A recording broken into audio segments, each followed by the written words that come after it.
WFLA Now will begin momentarily.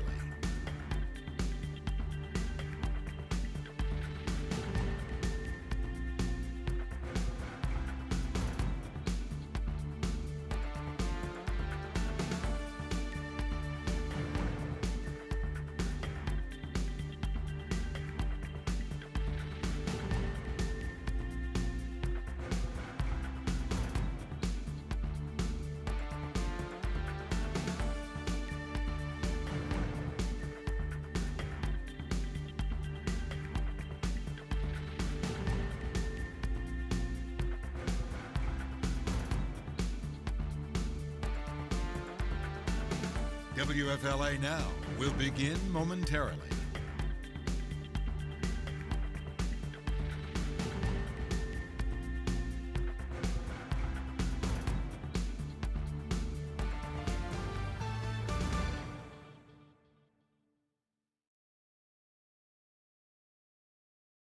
Live on WFLA Now, this is Hey JB. Here's JB Biunno.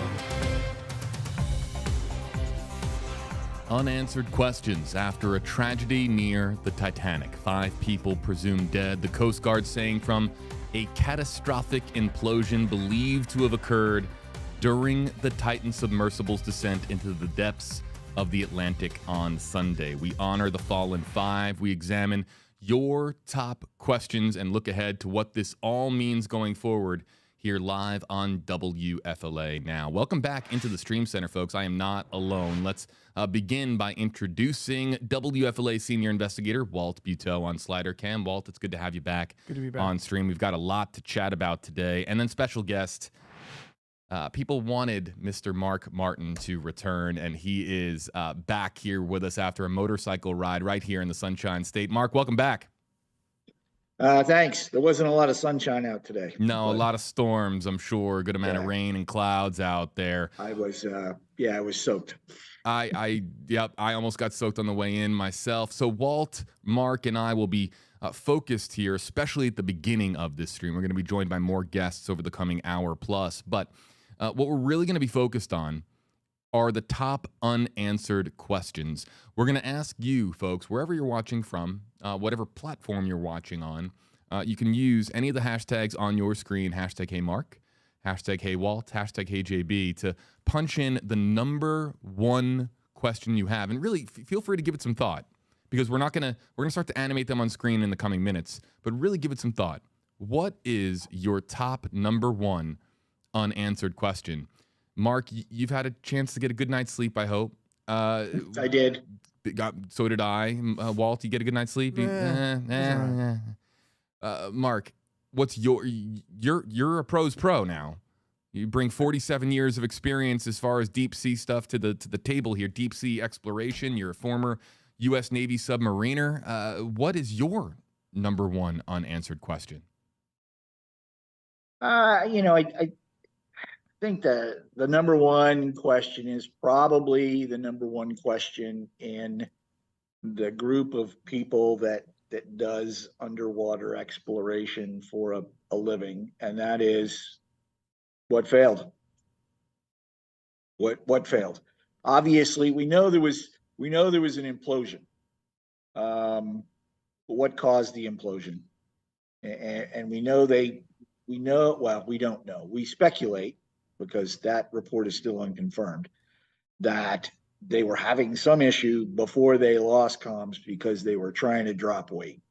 Then there was, they lost comms and there was the sound event. So I don't know. It's that's my number one question. Mark, what failed? What failed? Well, let me point this out, because I want to jump off the point you just made about them dropping weight. I'm not sure if you're aware of this. You and I had a couple of laughs over the course of this, because you are self-admittedly not a techie. I think it's fair to say you're not on TikTok, right? No. Okay, well, you're viral on TikTok. People have been sending me apparently clips. On Instagram, but I don't know how to use it. Right. Well, let me assure you, Mark, that people are sending me clips of your comments this week about hearing from a source that weights were dropped at some point on Sunday during the descent. That made a lot Yeah. of Well, commotion. they were attempting to drop weights. I don't Attempting know to if they drop ever weight. actually, yeah. I don't know if they ever actually did, but yeah, I know TikTok's getting hits. My niece in Massachusetts last night texted me and said, "Hey, casually scrolling through TikTok," and I went, "Hey, I know that voice." Yeah, So, our clips get shared in a lot of different places, including on TikTok, Instagram Reels, even elsewhere on YouTube and Facebook. So I want you to kind of help us piece all of this together now, because also as well, in addition to what you had heard and broke for us on stream regarding the attempts to drop weight during the descent, we're now also getting this bombshell Wall Street Journal report, Walt. I'll bring Walt back on screen here as well. The Wall Street Journal reporting yesterday that the U.S. Navy had received word, or they were the ones who had heard an implosion in the North Atlantic, and then, of course, that information was relayed early on to search crews as the search and rescue operation really picked up momentum Sunday into Monday and carrying out through the course of the week. Mark, when you heard the Wall Street Journal report, your reaction was? I told you so. Right. Yep. Try not to be flippant. Again, small community, we all know each other, at least to some extent, some obviously better than others. Jim Cameron had found out. He actually was on a ship on Sunday and didn't find out about this until Monday. And shortly after he found out about it, he heard about the sound event from some of his sources. I had heard about the sound event from a couple of my sources. Don Walsh had heard about the sound event from a couple of his sources. So a lot of our little group had it. And I will tell you that throughout the 5 hours I was on with you yesterday, that was in the back of my mind. And it was something that I said to people that were close to me as it happened. As soon as I heard the sound event, it's not very far out. The U.S. Navy operates submarines all over the planet, and frankly, sonar technicians can hear whales singing from sometimes 1,000 miles away. So I can tell you that we had at least one submarine, obviously speculation, but there was at least one that was within 1,000 miles of that. Not to mention that there are various hydrophone arrays spread around the oceans. So I'm not surprised that the report of that sound event came from the Navy. And even the Coast Guard has come out and said that, yes, the Navy heard it. They told us about it. It went to the Unified Command as soon as they heard it and figured out it was either an implosion or an explosion. They reported it to the Unified Command because this had already been reported. The Unified Command took that in stride as part of their planning process, but it wasn't enough information to stop an all-out rescue effort because they couldn't prove that it was an implosion, and they couldn't prove exactly where it was. So turns out that is what it was. So the entire process has really been a recovery. I think I kind of relayed that yesterday several times that, while with the information we had, the possibility that they were alive was slim. We went over some of the scenarios, but I hopefully I made sure that everybody realized that while those were possibilities, what I thought was the highest probability was that they were on the bottom one way or the other, either intact or in pieces. They were on the bottom, but I thought it was a recovery mission right from the start. Mark Martin joining us, and we have our next guest standing by to join the conversation as well, and we are going to be getting to him in just a second. I just want to follow up on one quick point there, Mark. Do you agree this became a global effort? I mean, we're talking about multiple nations all joining in here to participate. We didn't know about the U.S. Navy hearing this underwater implosion until yesterday evening from the Wall Street Journal report. Do you agree with them withholding that information from the public, especially with the enormity of this story? Yes, I do, because the people that needed to know about it were informed about it.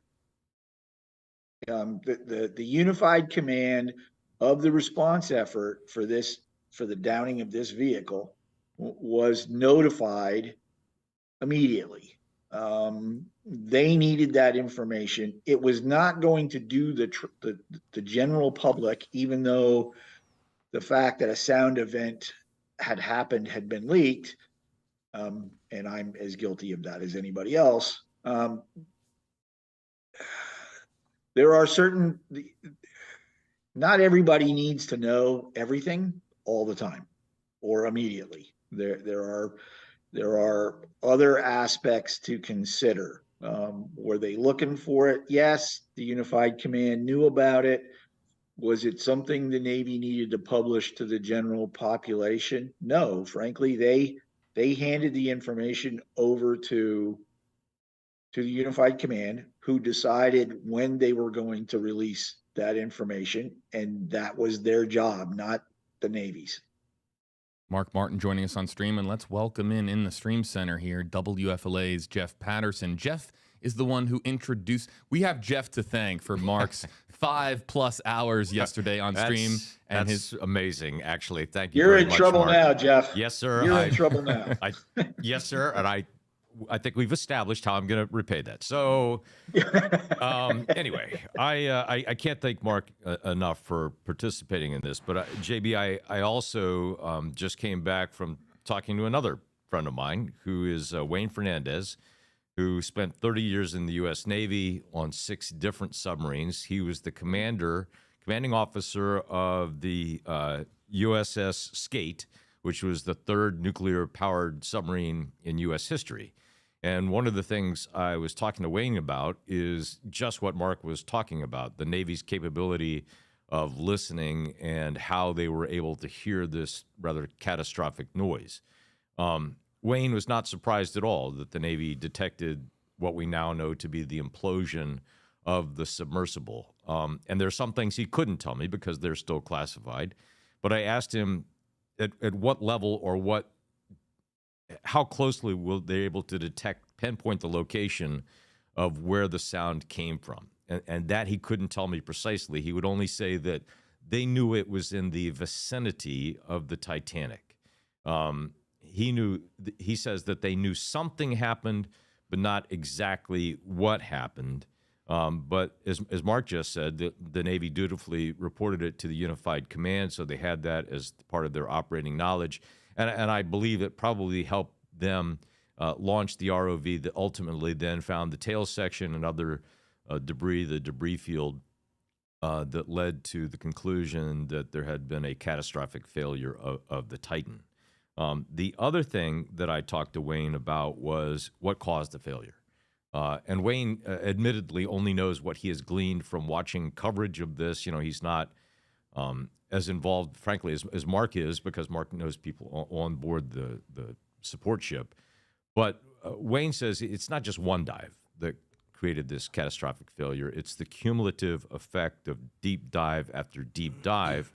And in fact, James Cameron spoke about this yesterday, is that, you know, it was a carbon fiber and titanium structure that was made up this capsule underneath. And so Cameron says, you know, perhaps micro fissures of water intrusion into those 2 different types of surface that, you know, after dive led to the catastrophic failure. So, you know, a little bit of just taking facts that they've heard and putting it all together. But, you know, Wayne is an engineer and he commanded a sub, so I value his opinion. Of course. And he's very well respected in the submarine community. That's good to know, and I'm sure that means a lot coming from Mark as well. So we're here in the Stream Center. Jeff just coming in because, Jeff, you are putting together your report right now. Now, I have a preview clip loaded up here. So your story tonight is going to air on WFLA News Channel 8. It's going to then be available on WFLA.com. It's going to be fascinating. But the clip that we're about to hear, what exactly did you ask? So I had just asked Wayne about what caused this, and he talks about this cumulative impact or cumulative effect of going down time after time. Now, one thing I have to stress when I'm talking about this is I don't think we know, at least we don't know, how many times did the Titan go down. I'm sure that will come out subsequently, but right now I don't have a number for you. But I can tell you that what we're hearing from people who do have expertise in this is that multiple dives would have had an impact. Let's take a listen. Submarines are designed for a certain depth to operate, an operating depth, and then they have a crush depth. Obviously, the crush depth was exceeded. If they had a leak into the pressure compartment, then it would have flooded instantly and equalized the pressure. The fact that it imploded tells me that it had exceeded crush depth and the whole thing failed at the same time. Now, if you look at structure of metals and materials, if you take called fatigue stress. If you take a tin can and start bending the top back and forth, eventually it's going to break. So it's so many times you have to bend it. Same way, if you take a pressure cylinder vessel underwater, it'll be compressed by the sea pressure back and forth a lot of times. And you're talking about a lot of pressure. So it was probably not, my only guess is probably not designed for that number of cycles of compression and decompression. And being an engineer, that's what I believe may have happened. So the U.S. Navy has obviously defined regulations and parameters for how deep submarines can go and how many times they can go to that depth, because that's critical. You know, if you're talking about this continued compression and decompression, the stress, like Wayne said, a really good analogy he gave there was just like, you know, twisting back and forth the top of a tin can. Eventually, it'll break, and that's what happened. So, Mark, what happens as he was talking about that crush depth? Obviously, it was designed for the depth that it was going to. It had made that trip repeatedly. The problem is that as he was explaining, that crush depth becomes shallower and shallower the more dives that you make, because of the stresses of contraction and expansion of various materials as they're subjected to pressure, and then that pressure is released, which is part of the whole classification. It's why they have to go through testing. The Navy subs, the commercial subs, have to go through testing every so often. Actually, with the commercial subs, every so often they're completely stripped down and everything is tested. Whatever needs to be rebuilt is rebuilt, so you can get back to that original strength. That's very interesting. So Jeff is working on this report for tonight on WFLA News Channel 80. I'm sure, Jeff, you have a few more minutes just to hang out with us here in the Stream Center, and then I know that you're going to be preparing that report for our evening newscast tonight. Jeff, we're asking this question to everybody on screen. We're also asking it to everybody watching wherever you're watching from, and we're going to start to animate your comments on screen very shortly here. But we're asking, what is your top unanswered question? And we're going to bring in all those hashtag comments on screen in just a moment. I want to hear from Walt as well. I'm going to ask him the same question. But Jeff, before we lose you, you're as you've been covering the story for days now, and you have, of course, a lot of contacts when it comes to the deep sea exploration world. What's your number one unanswered question at this current stage with where things stand? You know, how many dives had they made? Right. And then what kind of inspection had they gone through? You know, I think I have to say at this point, deep sea exploration is inherently dangerous, but a lot of really good science comes from it. You know, and Erica Moulton, who I spoke to yesterday, made a really good point about this, in that, you know, the people who paid to be on this submersible are helping to fund some really good scientific research. maybe going down to the Titanic isn't really great scientific research, but the money that they're paying is leading to other, people being able to do what they do so that we can learn more about the deep sea. The deep sea has not been explored to the extent of even what the moon has been done. There's a fraction of the science that has gone into it. So every time they go down, every time somebody pays to go down, it helps other scientists do their work. Because like Erica said, we want to learn a lot about whales, but whales aren't writing a check. So somebody has to write the check so that we can find out about this. Now, certainly the people who were on board that submersible had been told that, they had to sign a long waiver saying it had not been inspected by outside sources. They knew that it was dangerous.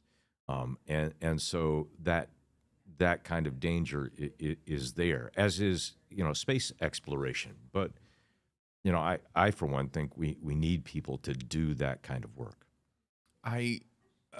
It's so interesting to hear. I was watching as Mark was shaking, or nodding, I should say, rather nodding his head, talking about how, Mark, you want to just kind of jump in because I saw your reaction when Jeff was speaking there. We know more about the surface of Mars than we know about 80% of the ocean floor below 10,000 feet. Wow. And the ocean covers 72% of the planet. And the vast majority of it is deeper than 10,000 feet. And Erica, who is also a very close friend of mine, is absolutely right. These people paying these prices funds some other research. And again, my biggest question is what feature or what item caused the failure, caused it to implode. And it is inherently dangerous, Jeff. I've been doing this pretty much my entire adult life. Been lucky a couple of times. Been lucky enough to have some smart people when I did some stupid things.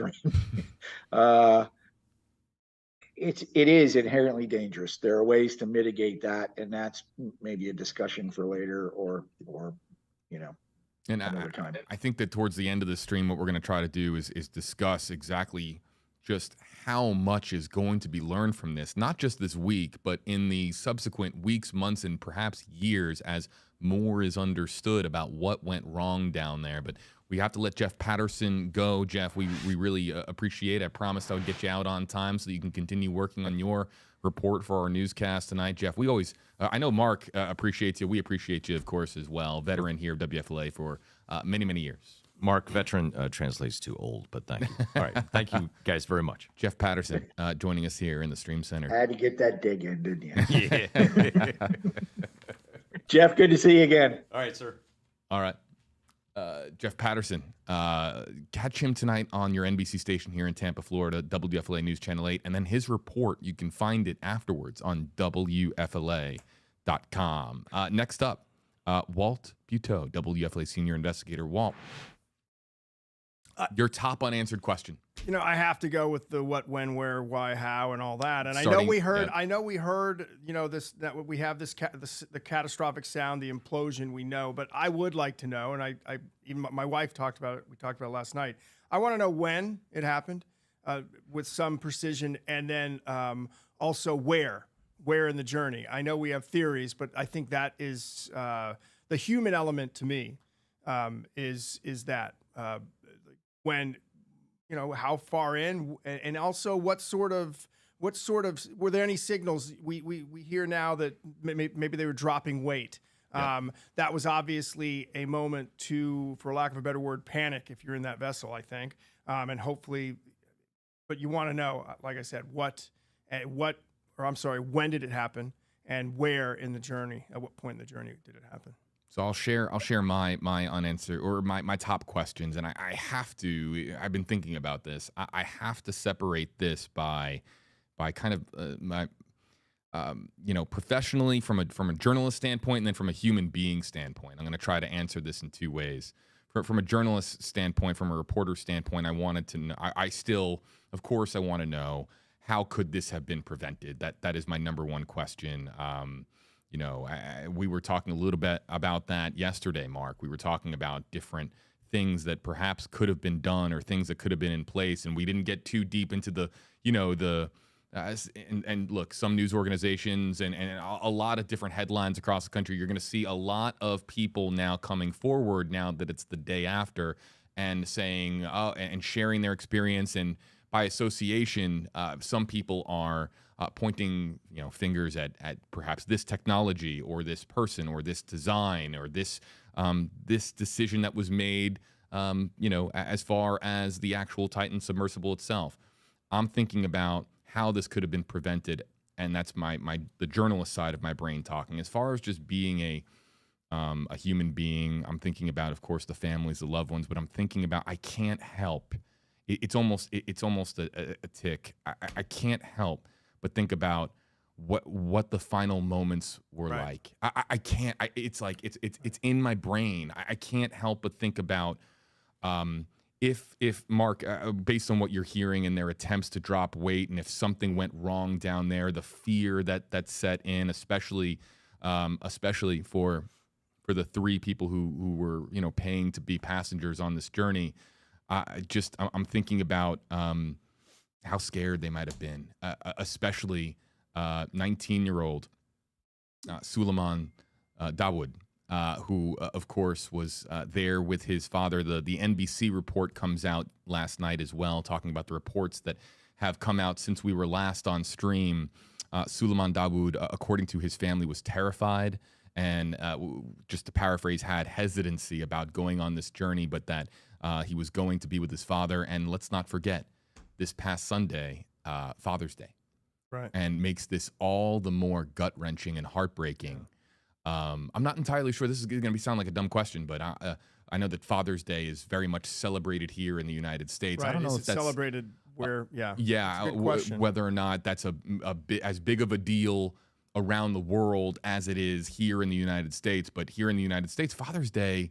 Mark, you're a dad, right?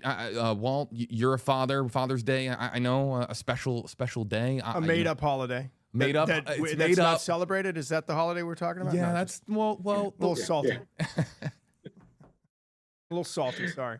No, but you're right. I mean, it made up or not.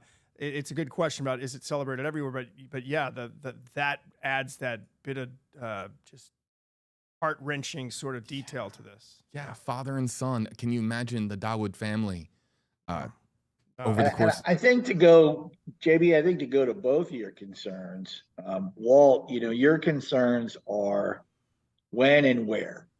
And that relates closely to my number one question of what element failed to cause this. And it may take finding that out before we know where and when exactly in the descent this implosion happened. But we also might be able to find out the where and when pretty quickly from the acoustic recordings that have been made. And as they're more fully analyzed, we may be able to get, we may be able to get a rough depth. We should be able to have a GMT timing on it. So I think the people that are in charge already know the when. Now, where was the vehicle in its descent when it happened? We should be able to find out relatively soon. But again, the answer to that question may not come until we find out what element it was that failed.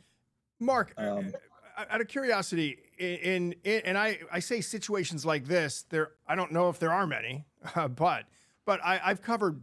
Fortunately, they're few. Right. So I've covered plane crashes, and I was talking to JB about this, where the entire and one over that where some of the debris field included the Atlantic Ocean. And I remember toward the end of that investigation, they had pieced the entire plane basically together by bits and pieces. It was remarkable, just the work that went into that.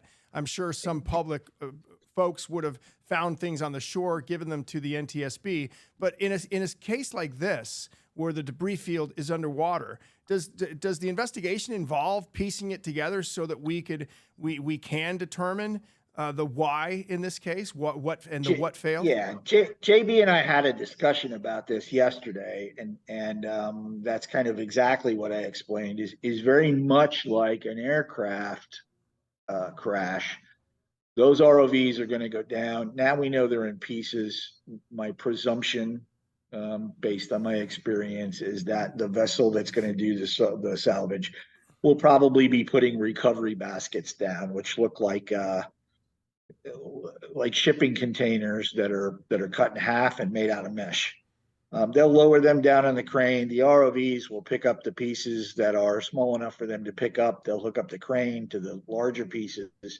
They'll put them in those baskets and they'll bring them up. And once they have everything that they can find, once they're satisfied that they've recovered every usable piece of evidence that they can, and that any more searching is doesn't meet the risk reward kind of matrix for it, then they'll come up. My bet is that they'll go to some big warehouse and they'll start putting it back together. Yeah. With the pieces that they have, and hopefully there's enough pieces.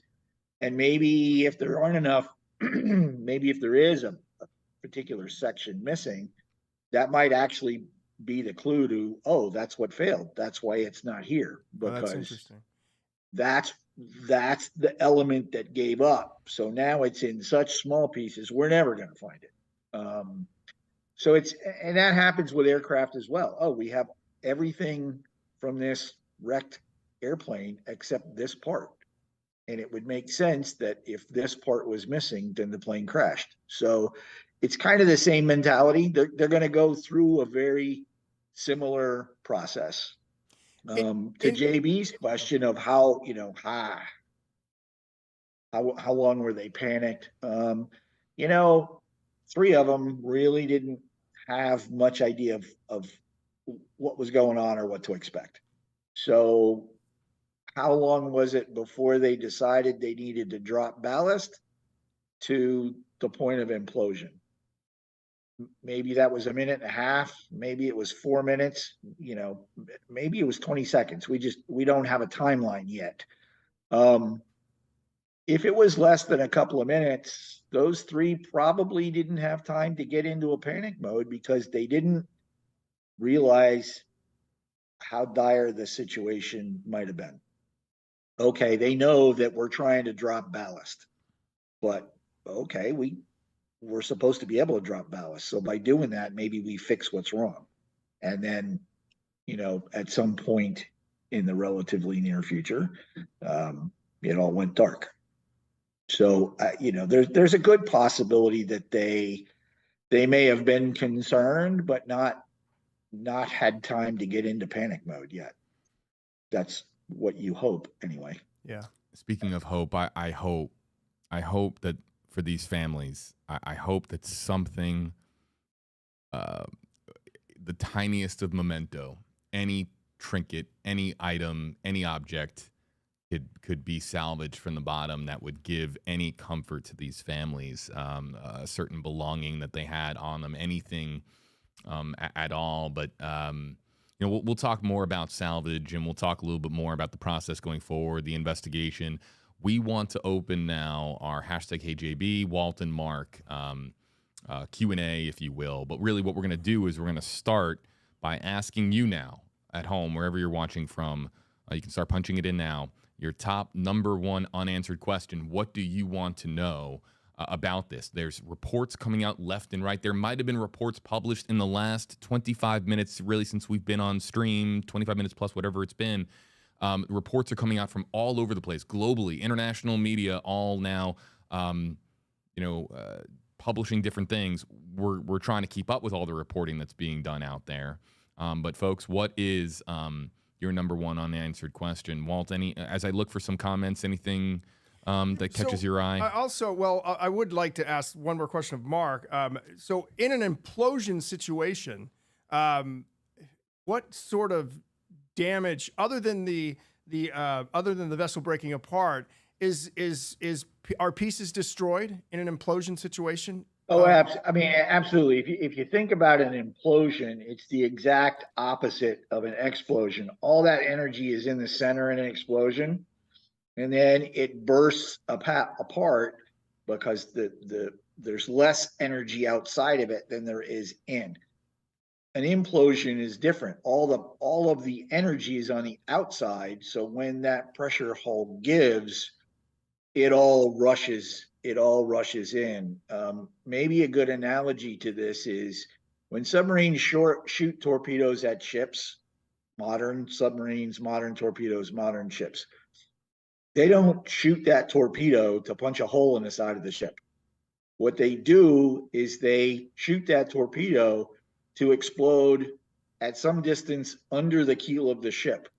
So that explosion pushes all of that water out of the way. Now you've got a big air bubble.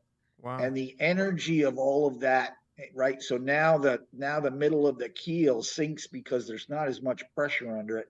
Then all of that water comes rushing back in to fill that void, and it sends the pressure in the other direction. So it's really a very violent, and an implosion is very much the same.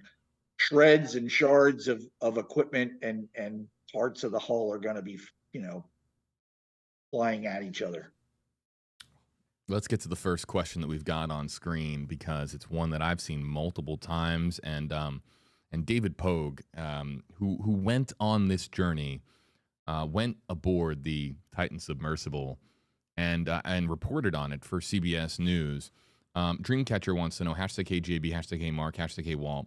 David Pogue said that when he went on the sub in 2018, one of the bolts that went into locking them in was missing. Thoughts? Could it have been this that caused the implosion? Dreamcatcher is joining us from Great Britain based on the emoji there at the end, I believe. And I want to, before Mark, I know you want to hop in here about this. I'm sure you've heard by now the 17 of 18 bolts. I want to read the quote that I have here from People Magazine. This is David Pogue speaking to People, saying, quote, "They use rusty construction pipes as ballast. I remember that you are sealed into the sub from the outside. There are 18 bolts around the hatch, and the crew bolts you in from the outside. And I remember it was odd that they put in only 17 of the 18 bolts. The 18th one is way up high, and they don't bother with that one. They say it makes no difference, but, little things like that." End quote from David Pogue. What do you make of that, Mark? No, I don't think that that's going to be really a viable issue as far as causing the implosion, because that dome fits up against a titanium ring that holds it in place. So the pressure is going to hold that in. That 18th bolt might have made a difference if the pressure was coming the other way. But it's, the deeper you go, the more sea pressure you have pushing that front dome onto that mating ring on the hull. So, do I understand, the theory of not putting in that 18th bolt? Yes, but why was it engineered to use 18 bolts and we're only using 17? But I don't think that realistically would have caused the implosion. Okay, that's good to know, because a lot has been made of that online. Walt Buteau has to go back to. Can I jump in real quick? Absolutely. So yeah, with that comment of a lot of things being made of certain things online, we kind of had this discussion about the controller yesterday. For your audience, we discussed this yesterday. There are fingers being pointed and criticisms being made, some of which I agree with and some of which I don't. Some of those are being made by people who I have known for a long time and I respect and are very good at what they do. And some of them are being made by people who just don't have a damn clue. And what I would ask you to do is try and sift through that. If the person you're listening to doesn't have deep submergence experience, doesn't have deep ocean experience, salvage experience, isn't a submariner, is not somebody who has experience in either operating or engineering a manned submersible vehicle. I don't care how many books they've read, they don't know crap. And their speculations are that's exactly what their speculations are worth. If you're going to listen to people that have some sort of credentials. And I may be the least qualified out of all the experts that are out there, opening their mouths. But I would really encourage you to be careful about who you listen to and what it is they're saying.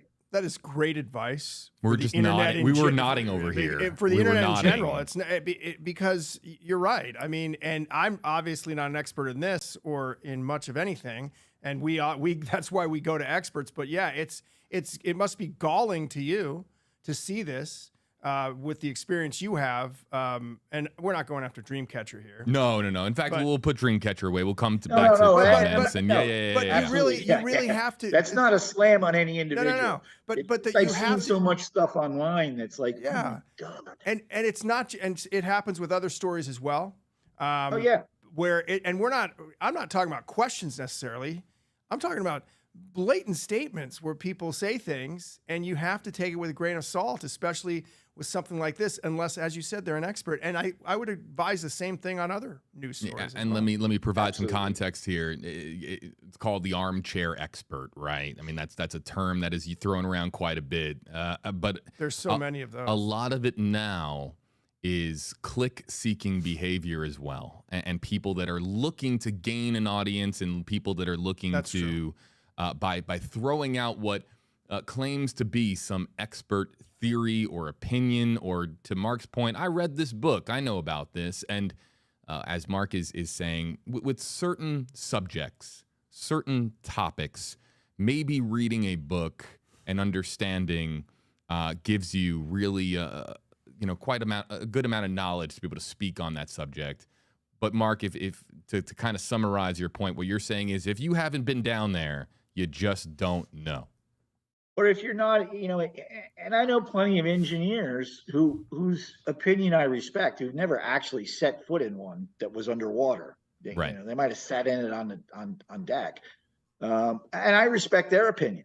But if you don't have hands-on experience, I'm not going to come on here and talk about aviation and the structural integrity of the fuselage of an aircraft, because frankly, I don't know anything about it. Now, if you want to talk to me about the structural integrity of a submarine hull, I'll talk to you all day long.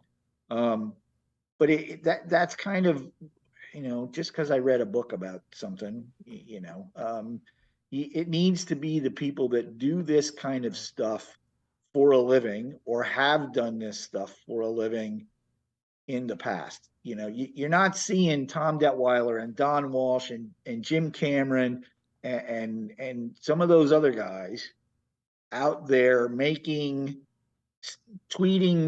statements and putting on Snapchat and Twitter and Instagram and whatever other social media platforms that I'm not familiar with are out there. The guys who really know what they're doing are not making, pardon the pun, but wild ass assumptions or speculation.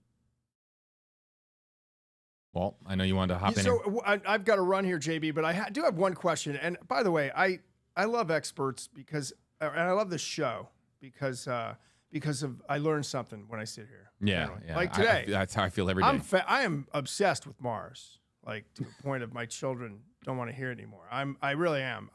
And to hear that we know more about the surface of Mars than we know about, is it 80% of the ocean floor, is a fascinating statement. Mark, I know we don't know what we don't know, but what might we learn from that other 80%? Any thoughts on that? I know, what could we learn from the rest of the 80%?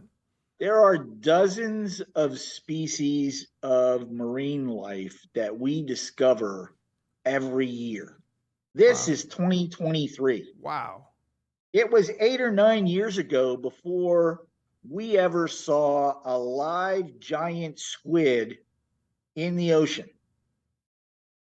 These things are 80 to 120 feet long with their legs. So the pictures that we see of squids are generally of squid is not. They're not giant squid. Right. Oh, giant talking squid. about- Yeah. Yeah, but we catch squid, we eat calamari all the time, but giant squid that are 80 to 120 feet long, we never saw one in its natural habitat until 8 or 9 years ago. Wow. Bob Ballard figured out in, I don't remember what year it was that he went down to the hot vents, but until that point, it was sometime in the 80s, mid 80s. Until that point in time, everybody on the planet knew that all life on the planet needed photosynthesis to survive. And in that instance, when we saw crabs and shrimps and tube worms in these vents where the temperatures were in the 700 and 800 degrees Fahrenheit, they were living on chemicals. It was chemosynthesis. We're talking, 1985, before we ever figured that out about life forms on the on the planet. Giant squid, we still haven't seen very many of them, but if we would at least seen a couple, but it's only been in the last 8 or 9 years before, so every year Erica's comment about funding deep ocean research, and I know that for a fact that this is very close to Erica's heart, is that we discovered dozens of new life forms in the deep ocean every year. Wow. Every year. There's thousands of life forms out there that we have no idea even exist. So Atlantis might be real. Could be. Why are you laughing, JB? Could be. I mean, anything is possible. I'm learning about you here today in the Stream Center. I didn't know that you were a big believe in Mars everything. fanatic. Yeah, I love Mars. And what was it? 450 years ago, we all thought the Earth was flat. Kyrie Irving still does, but that's another story. Oh man, you better get out of here before Hey, you get. Well, hold on. Did you want to stick around for this one? We were I talking love this about question. this. I do love this question. Because yes, I agree. you and I were talking about this off stream. Yeah. And I want to make sure that Walt here hears Mark's answer, and we can all talk about this, because you and I, being in a very visual industry, we are very curious as to whether or not any will ever. First of all, if any camera footage will ever be salvageable.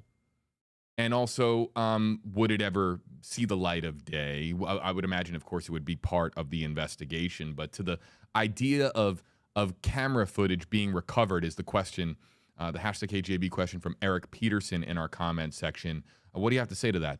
Well, Mark.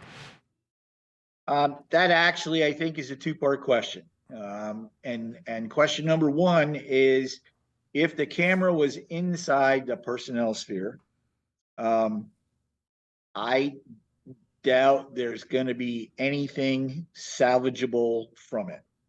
I do know that, or I think I know, that there was one external camera mounted to the vehicle. There might have been more, but I'm pretty sure there was at least one that was mounted to. Now, if the pressure casing for that camera survived the implosion, then the information inside that camera should still be accessible.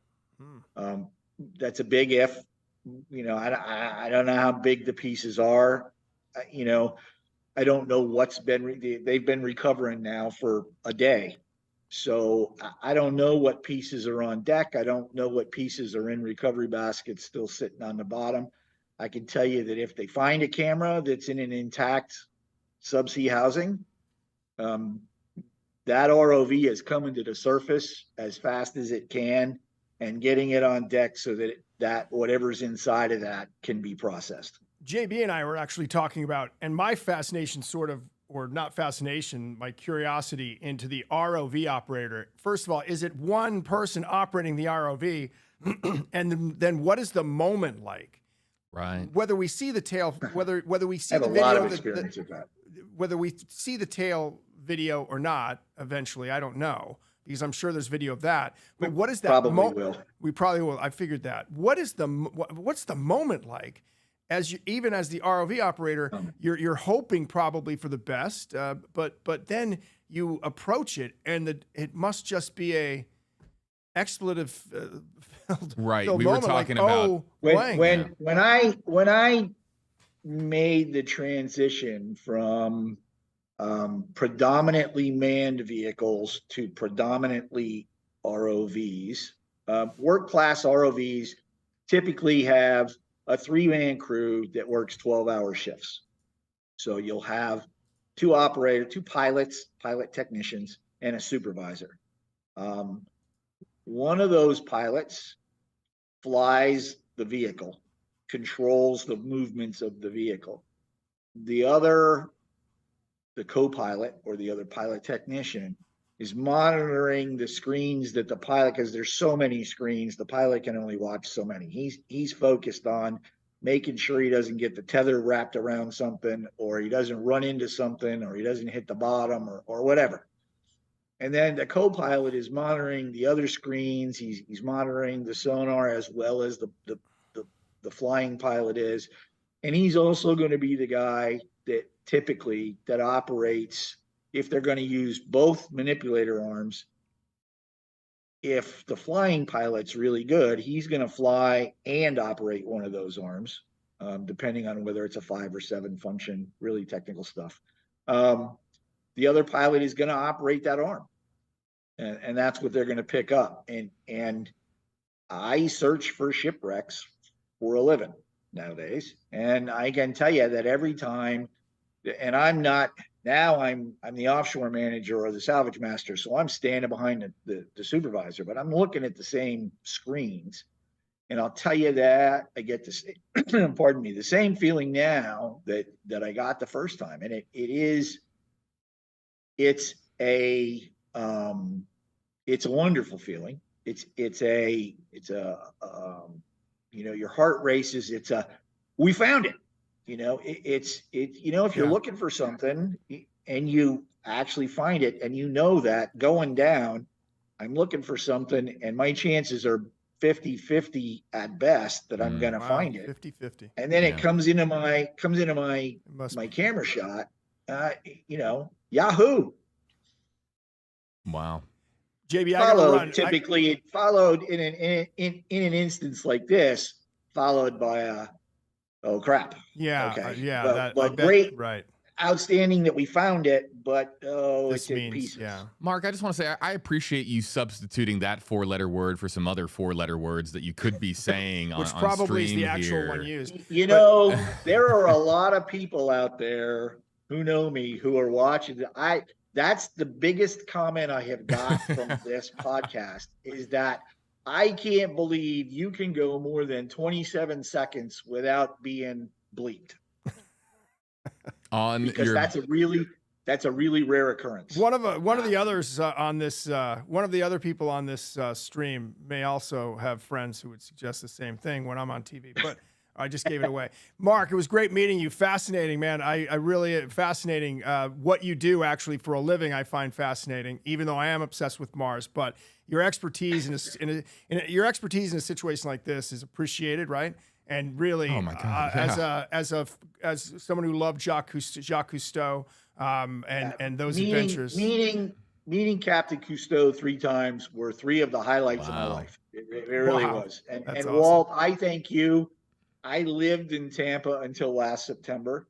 I watched FLA. I've seen a number of your stories. You always do a great job. Thanks, Mark. Your research is solid. Thank you, man. I appreciate it. And I'm fairly critical of that, as Awesome. we've recognized. And hey, and let's go out and whatever you and Jeff were talking about, there was some payment. I'd like to know more about that off camera. But also I'd love to go find Atlantis at some point with you, because I'm a believer now. From everything that I understand, alcohol will be involved. What a shock! I think JB is going. I'm not sure who's paying yet, but hopefully it's not me. I think it's No, got to be Patterson. I- It's got to be Patterson. Patterson's benefited the most from your expertise. I don't know. I got 5 wait a hours minute. with Mark. I know I'm not paying. Hey, nice to meet you. I got to run, JB. Yep. Good to Great, see you. Walt. Thanks again. All right, man. Walt Buteau, WFLA senior investigator. Catch him, of course, on air, online, all over the place. WFLA's 8 on Your Side team with Walt Buteau, Masa Saidi, and Shannon Benkin of Better Call Benkin here at WFLA News Channel 8. Let's continue the conversation. But before I do, Mark, look, we're back. It's the two of us again. Before I continue the conversation here, I want to be very cognizant of your time. I had a general idea for how long we would be going on stream. We are not doing another 11 hours today. I can promise you that, folks. But Mark, your schedule looks like what exactly as far as the next hour or so? I'm fine. I had some plans midday that turned wet. Yeah. I think I'm fully dry everywhere now. Finally, I'm gonna have to go wipe down my bike. But I'm good. I don't have anything planned for the rest of the afternoon. Actually, All right. I answered all of my comments and emails, and I tried to do. I really, for those of you out there, I tried to do Instagram. I'm gonna need some training. Someone. Well, you have daughters though, Mark. The daughters. Yeah, but they're in Tampa, and they're in their late 20s or late teens, early 20s, and they don't have time to teach Dad how to use. Oh, come on. No. They work hard, they're good, productive citizens. They're out there, and they laugh at how big of a tech tart I am. Someone Maybe get. one of them is watching right now, and I can see her. Chuckle. Well, when you come up to Tampa to hang out with us, with me and Jeff and others, maybe we can figure out maybe you and I will be sitting over a beverage and looking over how to do Instagram. Even though I self-admittedly am not the number one. You need to talk to an influencer or somebody and like I think that. I have a Twitter account too, but I think it got opened like 4 years ago, and I don't think I've ever been able to figure out how to open it back up. So I don't. It's refreshing almost to talk to somebody who that is not their number one priority. Believe me. Mark Martin joins us here on stream, and as a reminder, folks, I really hope that a few of these offbeat moments, and we know that the subject matter is dense. We know that we're talking about a tragedy here, but sometimes some of these offbeat moments, especially with what we do with live streaming when we are on camera for hours, we don't have commercial breaks. You're seeing something very raw as far as the range of human emotion. So there are times on stream where we'll be sad, it'll be somber or serious, or and then we will smile and talk about things also as well that are more positive. This is live streaming. That's what this is all about. So hopefully people understand that as far as our streams. And if I could interject for just a second, of course.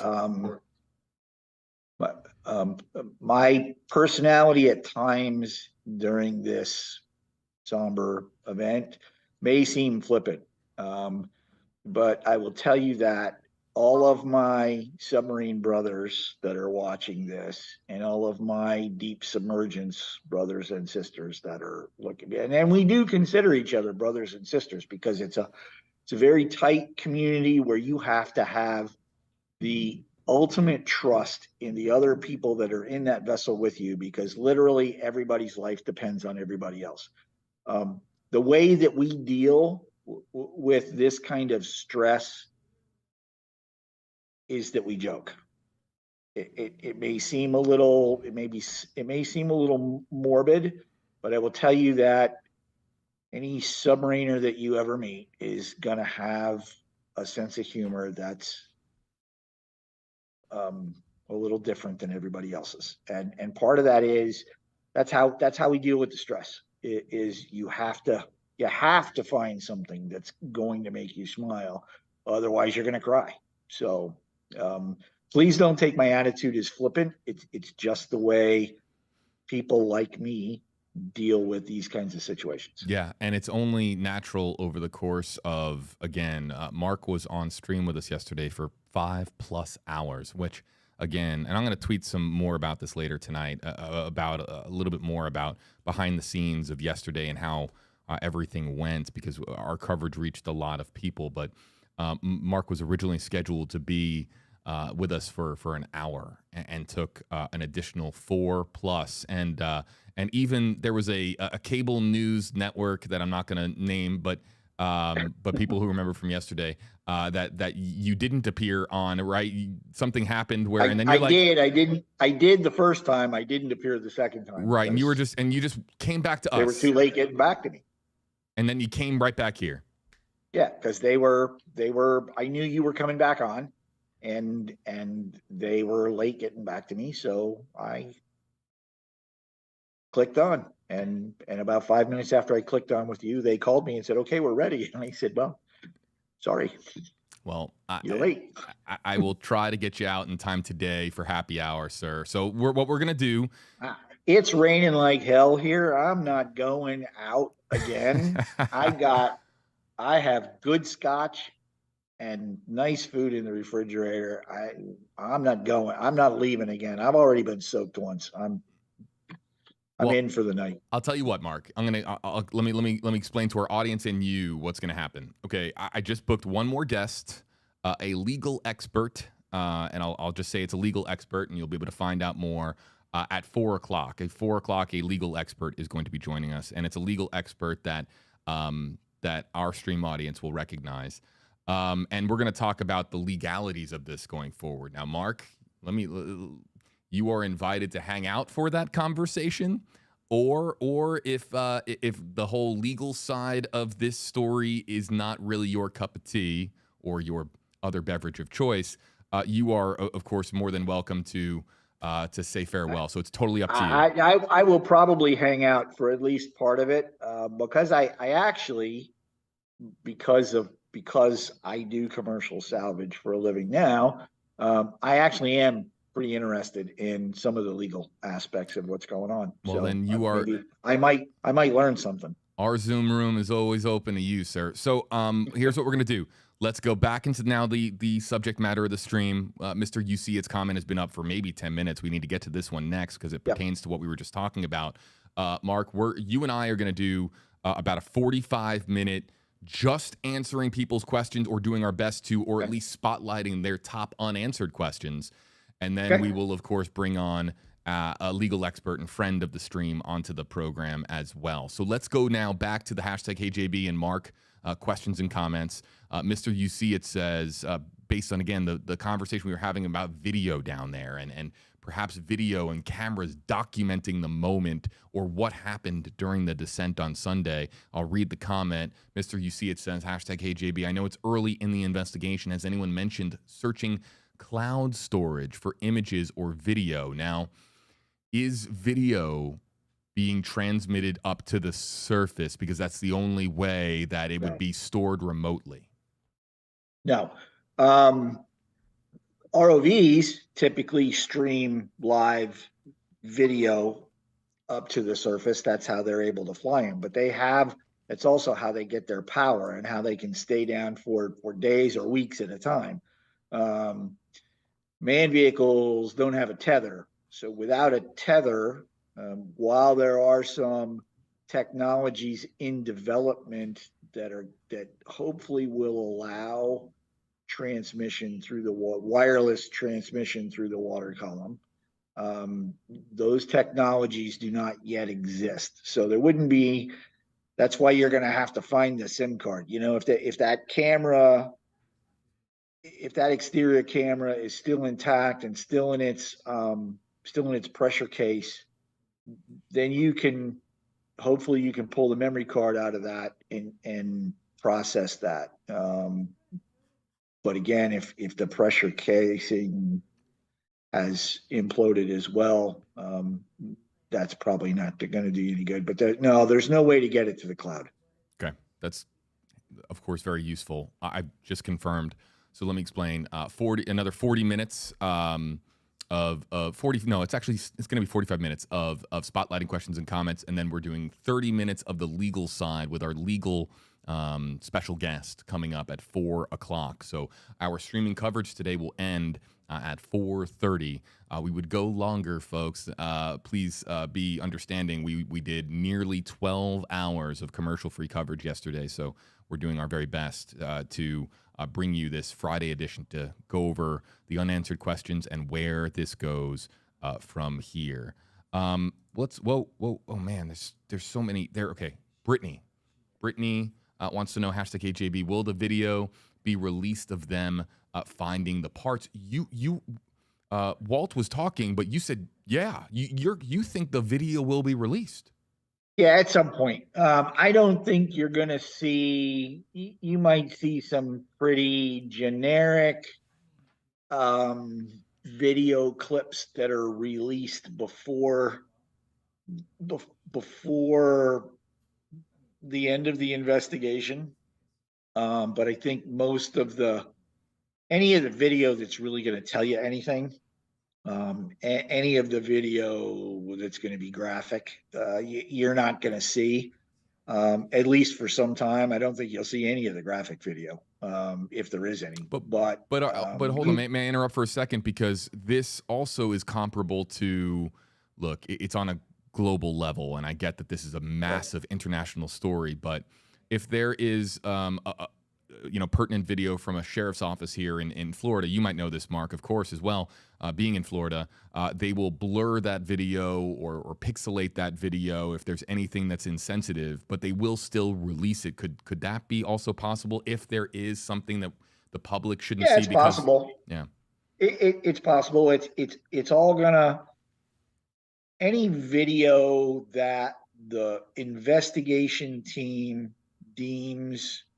worthy of release is going to be shown to the families before it's released.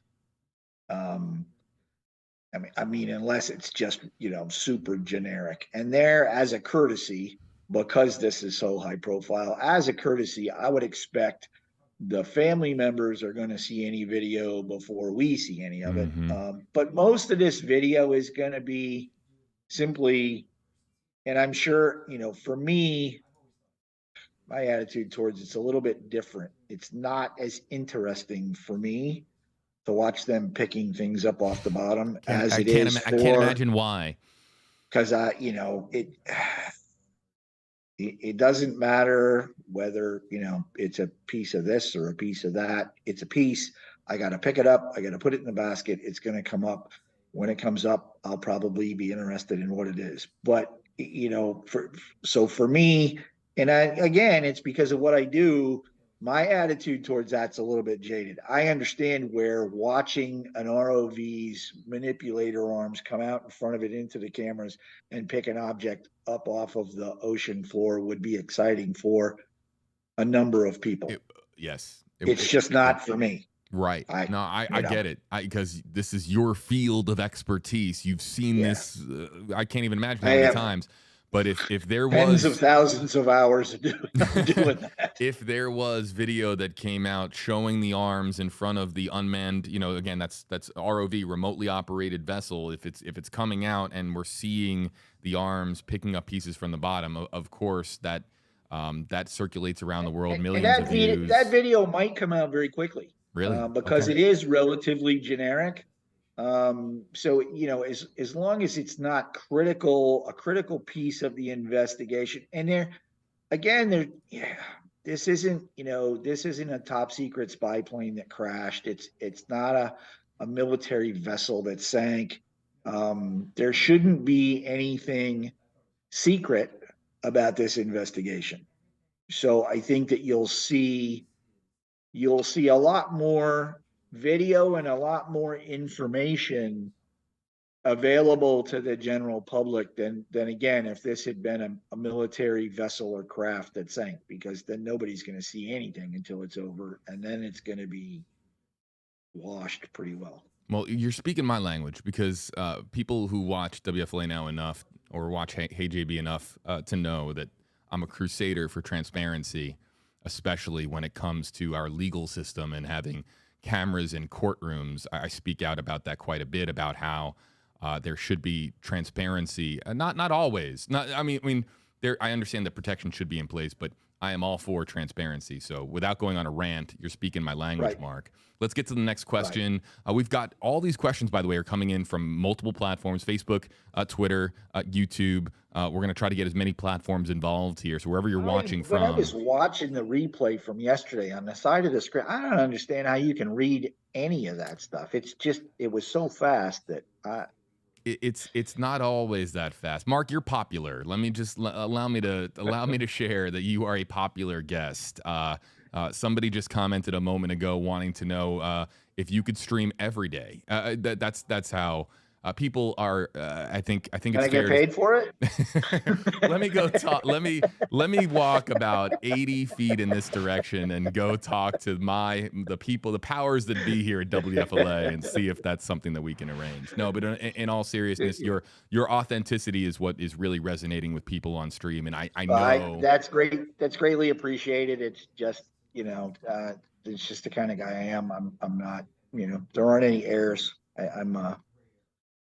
I'm lucky to be where I'm at and in the position I am, and I have a lot of help getting here. I wouldn't have been able to do it on my own. I am not the smartest guy in the room. So, and I'm in a room by myself. So, so I see the question: is the massive pressure down where the sub failed to go going to destroy the remains of the crew as well? Multi-part answer. First of all, the implosion is a very violent event. So the probability of there being intact bodies on the seafloor is almost non-existent. The pressure, I don't remember what it is down there. I could we had some of our audience members putting it in the comment section yesterday. Yeah. So if you're rejoining us from yesterday, you remember what the pressure was down there, folks. Let us know in the comment section. I'll give you a quick one. Hang on. It's a calculator. We're going to do the rough scuba. It's 12,500 feet times 44 equals it's 55,000 pounds Right. of pressure. And the number that I saw yesterday was 20. I think it was 25,000. But here's the thing.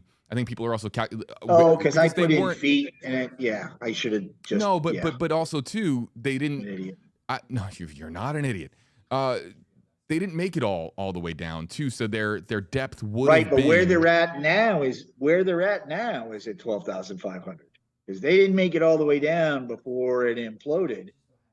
But after it imploded, they made it all the way down. It's not like those bodies are floating in the water column. They sank. Right. The other part of that is the human body at the moment, the human body can't descend deeper than 1,500 feet. And for all of you members of the experimental dive unit that may or may not be watching, I'm just putting out what is generally published. The human body cannot withstand pressures deeper than 1,500 feet. You wear a hard hat helmet for diving as you're going deep because it keeps the pressure out of your cranial cavities. Okay. But the deeper you go, you still have cavities within your body. And once you get to 1,500 feet, the external pressure starts squeezing the body to the point where those cavities that might have been that big are now this big. Wow. So your body can't function. It's going to squeeze your liver. It's going to squeeze any soft tissues are going to start getting squeezed, not to mention the void cavities that are in your, in the thorax, that kind of thing. So that would happen on a dead body as well as a live body. So the bodies that are laying on the bottom there's an almost zero chance of them being intact. And if they are intact, they're going to be disfigured. It's grim, but it's It's life. That's the way physics works. We have heard from various experts on other outlets, broadcast television that have been speaking and saying that the odds of finding human remains at that depth after all this time passing a period of 5 days, that the odds are extraordinarily slim. Would you agree with that assessment, Mark? The odds of finding any human remains that have any flesh. Yeah. I excavated a wreck that was 350 years old. And when I moved a cannon, guess what was underneath it? A human skull. So there are, you'll find bones down there for some period of time, and the more time that's down there, the less chance that you'll even find bones. But once they hit the, actually even before they hit the seabed, technically they're part of the food chain. You've got fish, you've got squid, you've got crabs, you've got bacteria, you've got all kinds of things that are looking for food, and they're going to take whatever food they can find. Shane wants to know, this is very interesting. Now talking about looking ahead a little bit with this particular question. Hashtag AJB, does Mark know if there's another company out there like OceanGate, since most of us had no clue about them?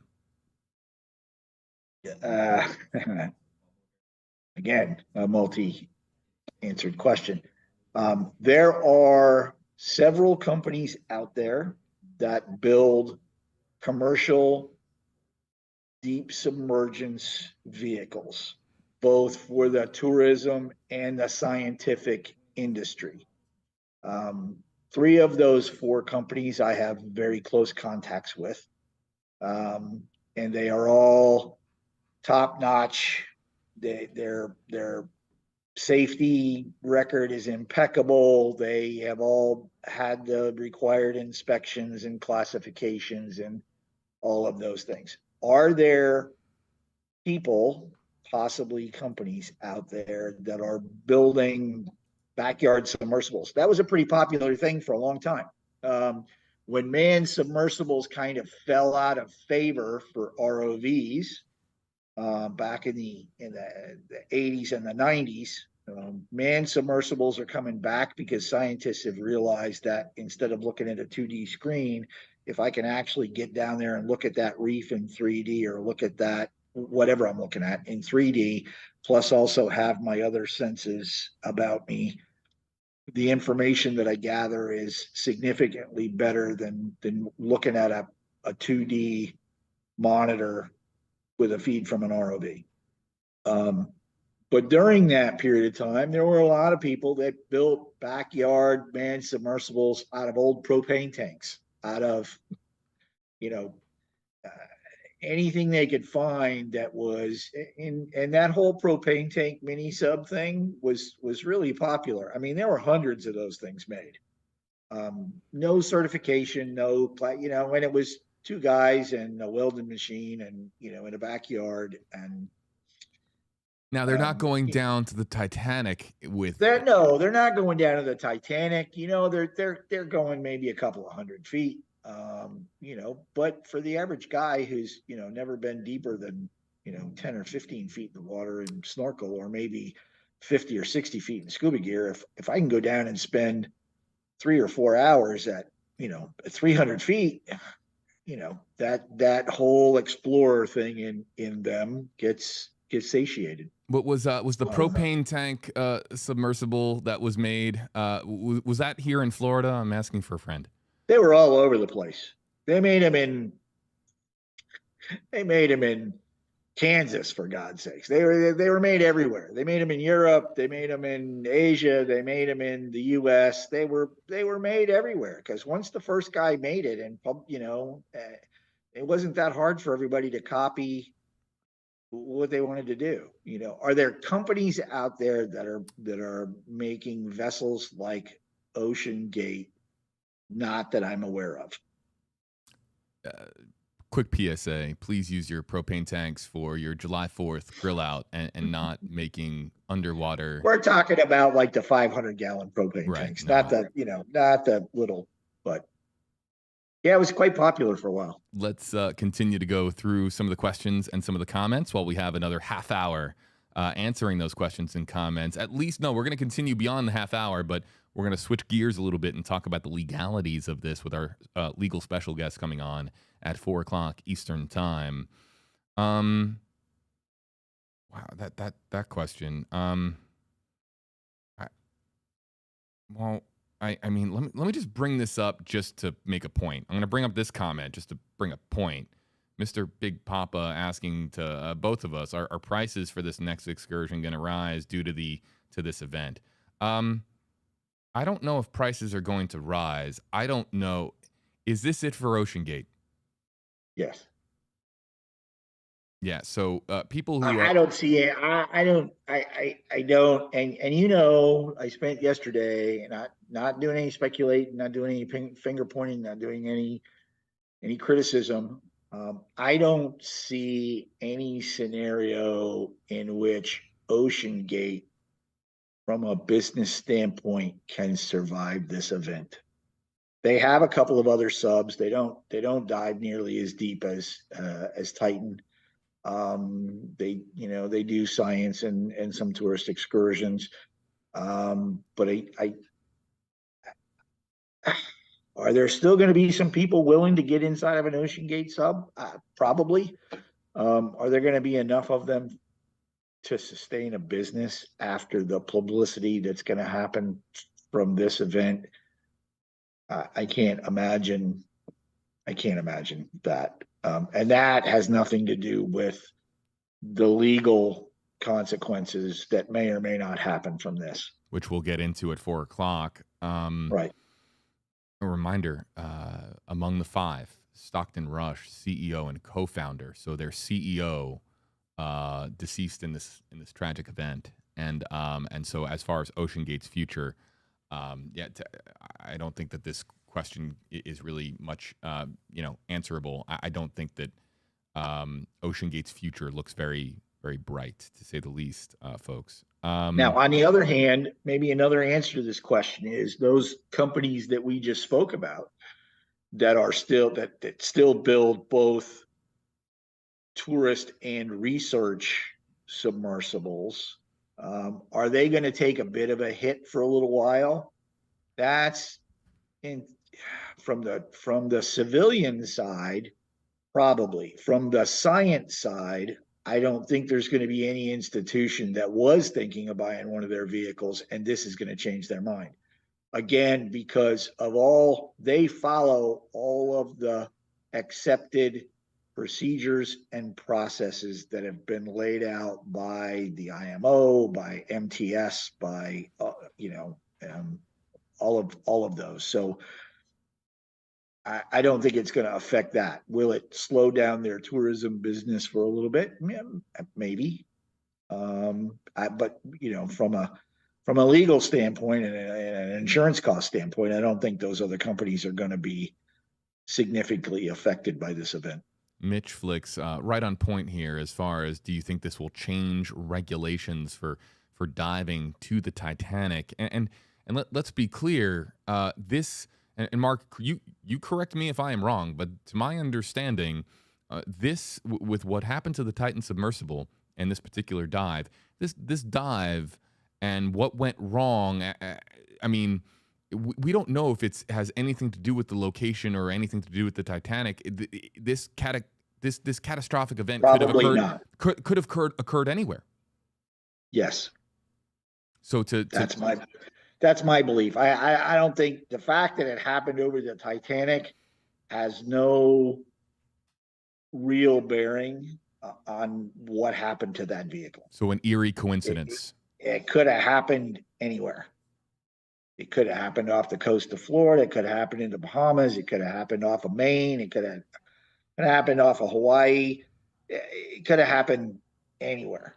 The fact that it was over the Titanic had no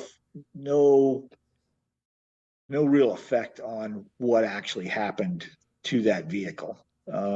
Back to the will it change regulations? There is an organization, the US, Canada, and the UK have created an organization that basically manages access to the Titanic. It prevents just anybody from going down and being able to, pick up artifacts from the debris field. There was a company that owned the Titanic, the salvage rights to the Titanic. I don't think that actually exists anymore, but it might. But they don't dive the Titanic. But there are rules and regulations. You have to register with that organization before you make a dive on the Titanic. So do I think that some of the regulations will change? Yeah, I'm thinking that they're probably going to say, look, you can't dive on it unless you're in a classed submersible. The ripple effect, if you will, is going to be significant, both from a regulation standpoint. I'm sure that different things are going to be considered to make sure that this never happens again, that future deep sea exploration is as safe as possible. And then to your point as well, on the private side, there is going to be this hesitancy that sets in with future people who would pay to be in a submersible to go see various underwater landmarks around the world. So right. And on the commercial side, I would tell you that it's already heavily regulated. Right. There's a reason why we don't see this is an inherently dangerous operation. And there's a reason why there's dozens and dozens of these dives that are made every year, not necessarily Titanic, but throughout the world's oceans. There's dozens of manned submersible dives that happen every year. And it's been many, many years since there has been an accident or an incident or a event, whatever you want to call it. And the reason for that is that not only the regulatory bodies, but the people that advise those regulatory bodies, one of which is the Manned Vehicle Committee of the Marine Technology Society, are very stringent. It's like Tom Detweiler and Jim Cameron and Don Walsh all said yesterday on various interviews that, we obviously, those of us that do this have got that explorer bug. We know it's dangerous. We know when we get in there, we might not come back, but we've done everything that we possibly can to mitigate that risk. And we've calculated that and we've decided it's okay. It's really nothing more than what you do when you get on an airplane. It's risky getting on an airplane. Is it worth the risk for you to get where you want to go on that airplane, for you to climb on that airplane? It's the same thing with me when I get in that vehicle and I want to go see or do something. Is the risk of me getting in that vehicle and something happening greater than me getting in that vehicle, getting to go what I want to do and come back? I can get from point A to point B. So it's now from the tourism side or the private side, what I can see happening here is significant insurance reform and increase.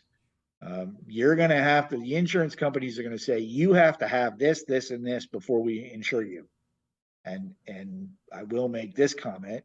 As far as I know, OceanGate was not able to get insurance on the Titan because it wasn't classed. I know that on my salvage ship, if it wasn't classed, I wouldn't be able to get insurance on it. Part of the process. It's part of the process. My own boat that I owned until a year ago, that when I was not offshore, playing, I would occasionally charter. I had to have commercial insurance on it, Sure. and in order to do that, I had to have my captain's license, which is, for vessels significantly larger than the one I owned.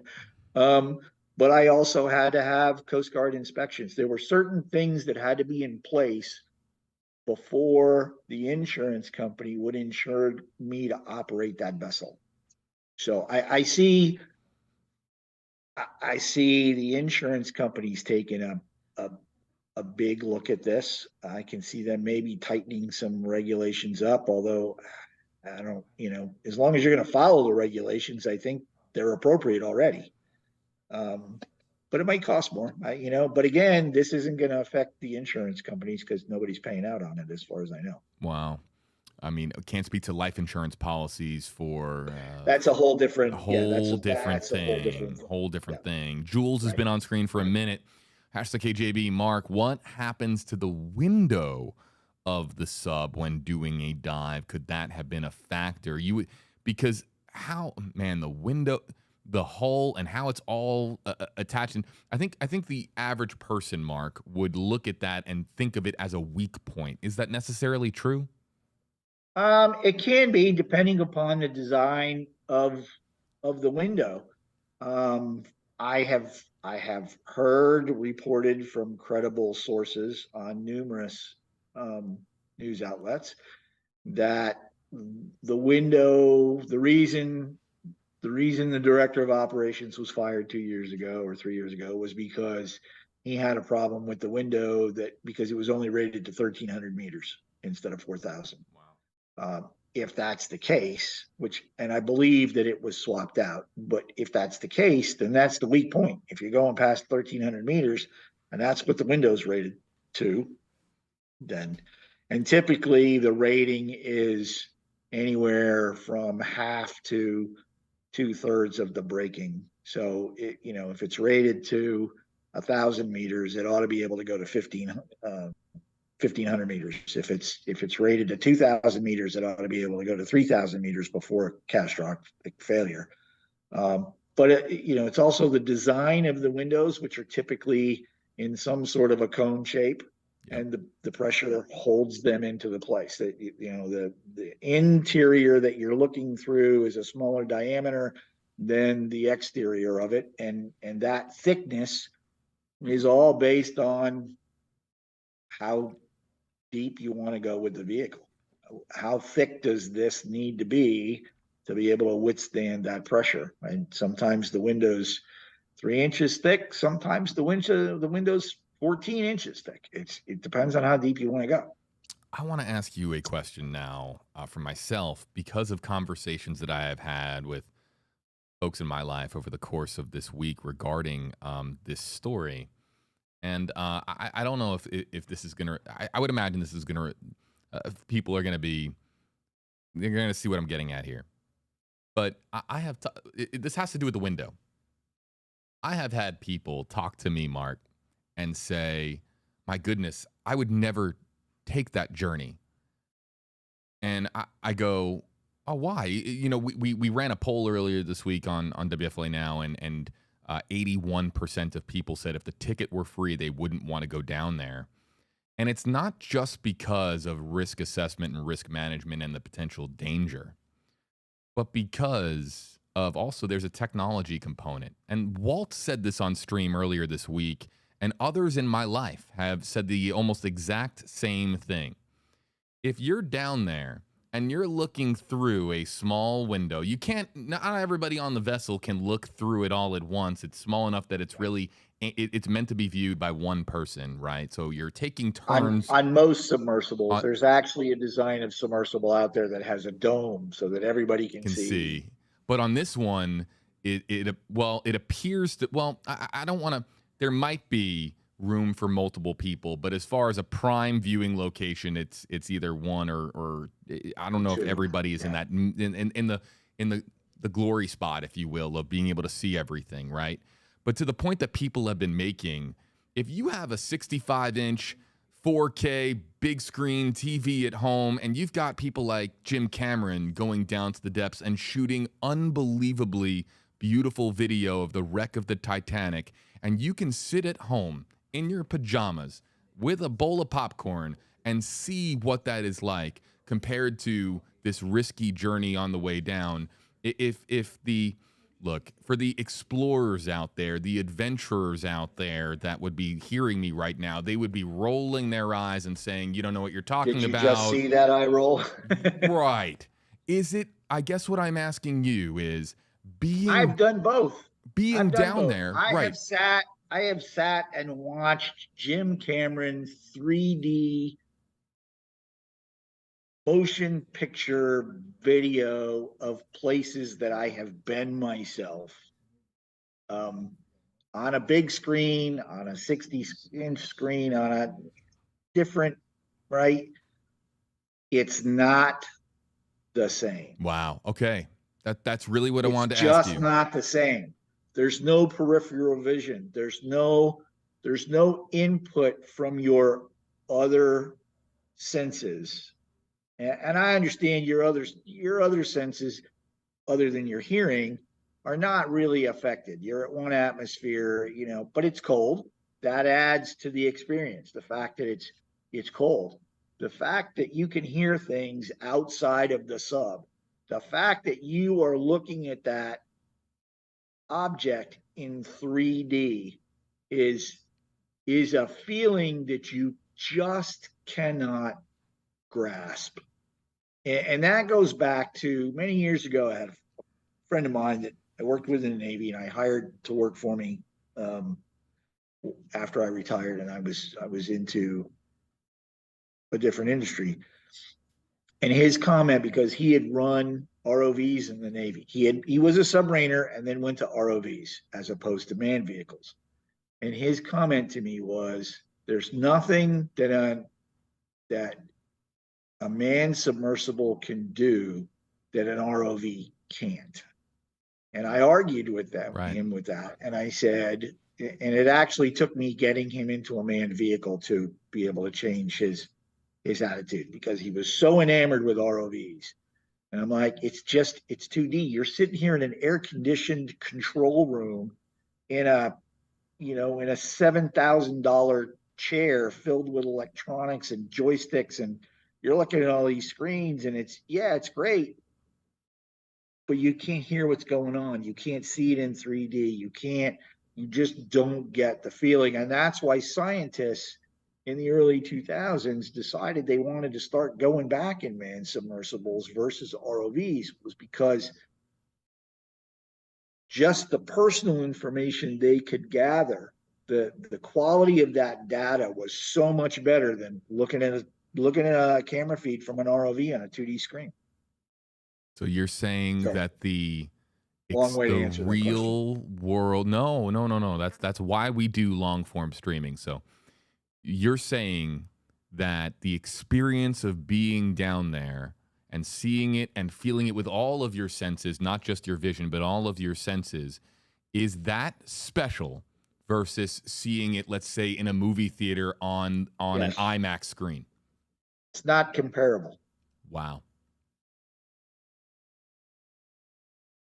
Which is why the people like me do what we do.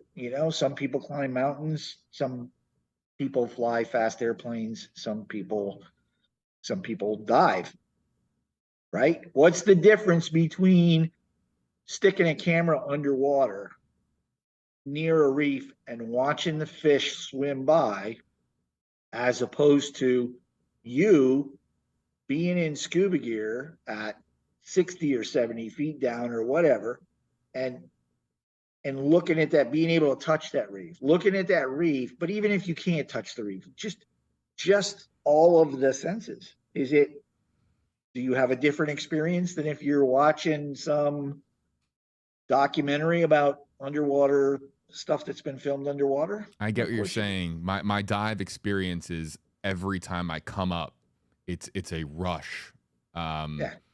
It's a rush that you get when I dove a shipwreck in the Bahamas last year, and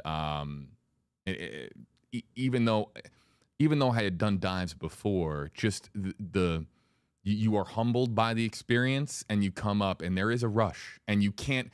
here's another thing that people don't know about You diving. don't get that from watching a TV. That is true. And you know what people don't know, was something I really learned about. I'm a talker, right? People know that I'm a talker. You don't talk underwater. So one of the things I really learned about diving too is that when you do come up, what's that now? I do, but it's because I have a comms mask. Right. But for the average scuba diver like me, you're not talking, you're not really communicating underwater. I mean, other than your basic hand signals. But when you come up, all you want to do with the rush, all you want to do is talk about the experience. And Absolutely. Versus obviously a movie theater, when you have the person next to you, you elbow them and be like, oh my God, wow, that. But really quick follow up, and then we'll get back to the questions and comments. And it goes exactly to Beans here. Mark Zuckerberg with his VR. I know you're going to laugh. I knew you were going to laugh, but bear with me here. There's been tremendous advancements in virtual reality, augmented reality. Apple just announced their headset. My nephew's got one, and I've put it on. And you know what? There's a saying: when I die, I want to slide into the pearly gates, dirty, torn up, bloody, sweaty, screaming, holy crap, what a ride. I don't want to show up there in a perfectly preserved body. You know, it's, they say, you only die once, but you live every day. And I guess that's just a mentality. I guess that's the mentality you have to do what we do. I guess it's why I ride a motorcycle and why I drive a fast boat, and Life in the fast lane. You only get so many seconds every day. It's not like the bank. You put $1 million, however many seconds there are in a day, but you put $1 million in the bank, and tomorrow you still got $1 million. You put 1 million seconds out there. Tomorrow, I start every morning with 0, and if I don't use those seconds or minutes or hours, I lose them. They're gone. I can't get them back. Was I sitting on my butt with my feet up watching television, or was I riding my motorcycle on a backcountry road, listening to the birds and smelling the smells from the flowers and the plants and what was I doing? Did I make use of those seconds and minutes and hours, or did I waste them? Because if you waste them, you don't get them back. Folks, breaking news. Mark Martin will not be in line on Black Friday this holiday season purchasing a VR headset. You will not see that anywhere here in the state of Florida or beyond. I talk a lot. Chelsea Mark Martin won't be in the line on Black Friday anywhere. Mark Martin, retired U.S. Navy submariner, joining us. Look, as I mentioned, I talk a lot. Chelsea talks a lot. Chelsea Talks a Lot is one of our great moderators who make sure that our comment section is respectful and welcoming to all. We have moderators, Mark, that help us with the flow of the chat that you were referencing earlier. A lot of questions coming in, according to Chelsea, about the ballast. So let's just start to now. So you get all this help. I see all those screens you have, and I'm just out here hanging on my own. I get it. No, okay. Yeah. So a little help goes a long way in the live streaming world. Let's start to talk about the ballast system. And I think that there are people who, can you give us a very basic understanding of how that would have functioned and what could have gone wrong? And we only have a few minutes left, so I'm going to ask you for kind of the Cliff Notes version. Yeah, it depends on the vehicle, right? Submarines use air and water. The boat floats if the ballast tanks are full of air. And when you want to submerge, you vent the air out, you fill them with water, the boat gets heavier, it sinks. And then you figure out how much water to air ratio you need and where in the boat you need it to keep that boat neutrally buoyant. And manned submersibles typically use syntactic foam as buoyancy so that they are positively buoyant. If they drop ballast, they're positively buoyant. I don't know about the construction of the Titan.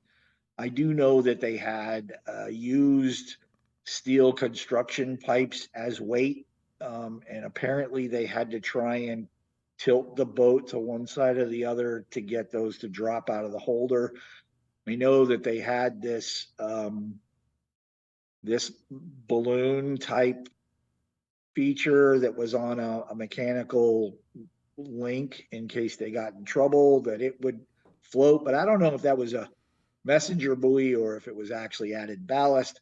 I know that they could detach the landing skid, that square metal frame you see on the bottom of the vehicle.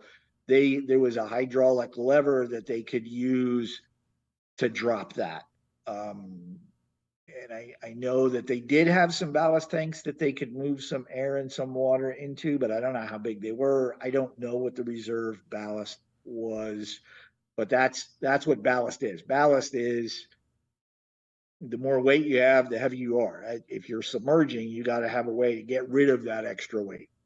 One of the emergency things we had on Dolphin, the world's deepest diving submarine, was we had a 22-ton releasable keel on the bottom that had explosive bolts in the control room. And if things went sideways and you were plunging, and we went to 5,000 feet on a routine basis, if we were getting into trouble, we could hit those, and that 22 tons of weight would drop off of the submarine.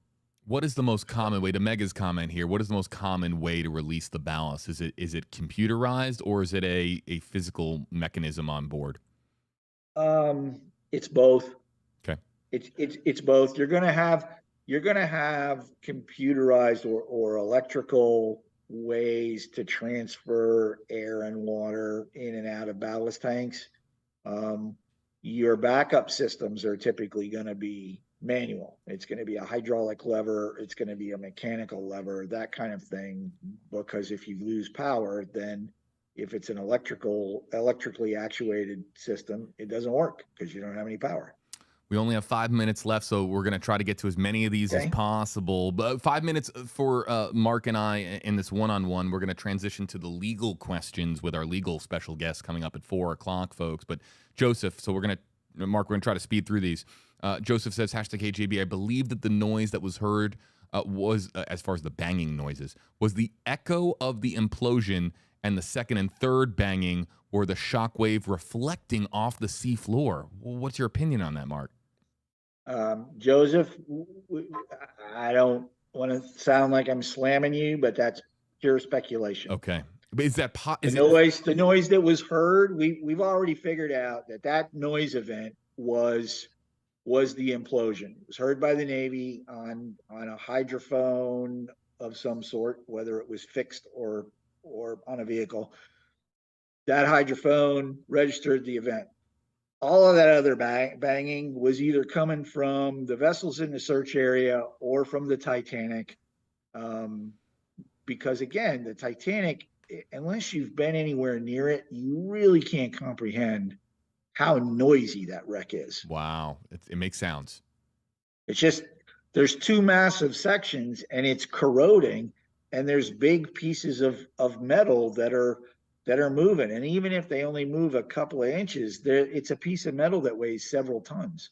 Think about the noise that makes on the surface when you hear two pieces of steel scratching against each other. I'm just realizing, I'm not sure if I've ever asked you this just directly. Have you been down there to the Titanic?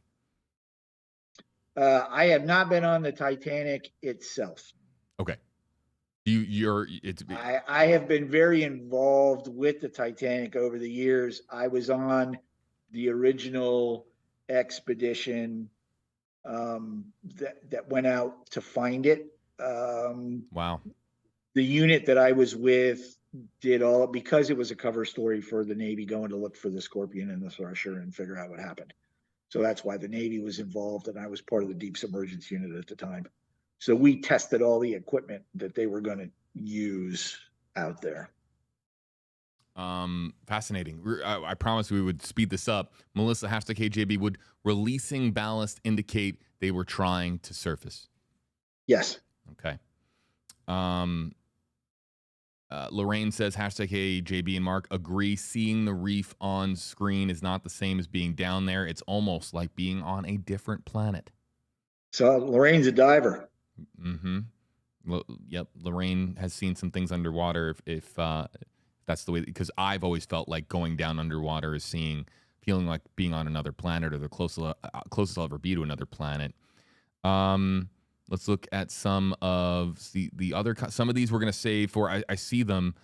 Some of the comments we're going to save for our legal Q&A coming up here at 4:00. Let's see here. Yeah. I mean, we've answered this, but to infected, yes, they're going to bring up a lot, I would imagine, Mark, right? A lot? Absolutely. Yeah, they're going to bring everything that they can find to the surface. Frankly, whether they think it's important or not, they're going to bring every piece that they can find. And if they get done with that and they think they're missing a piece that's important, they're going to keep looking for it until it becomes untenable.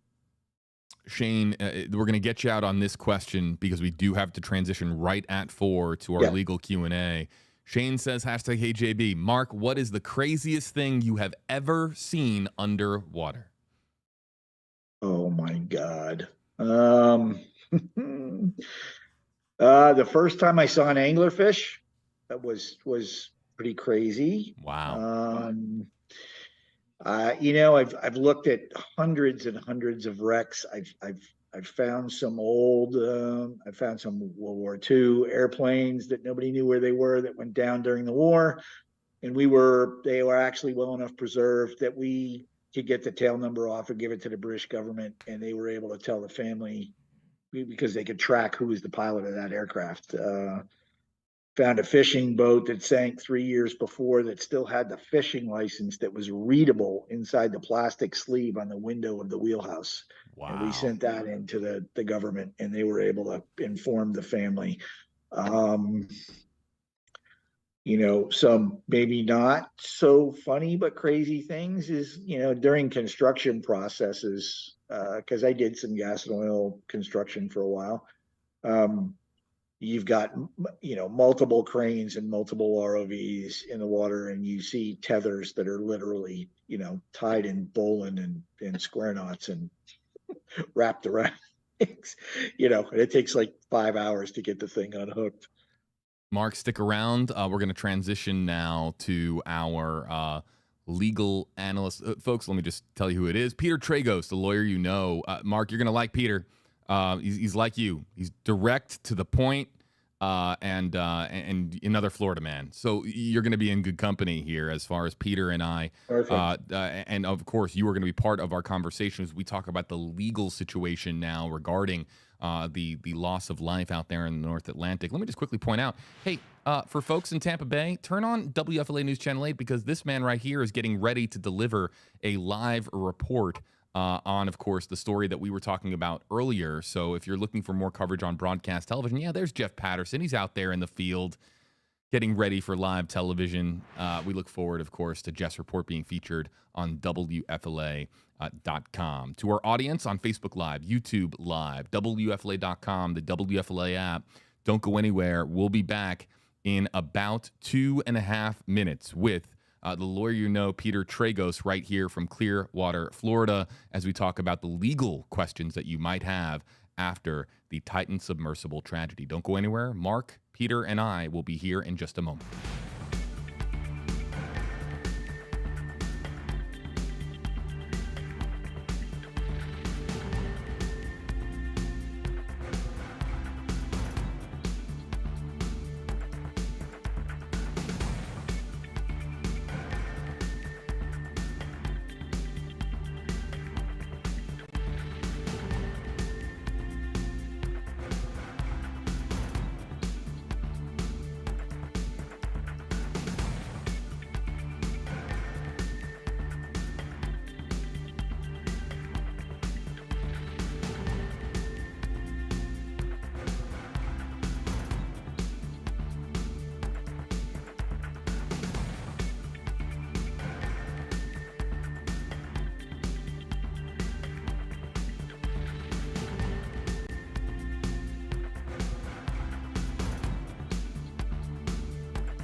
WFLA Now will begin momentarily.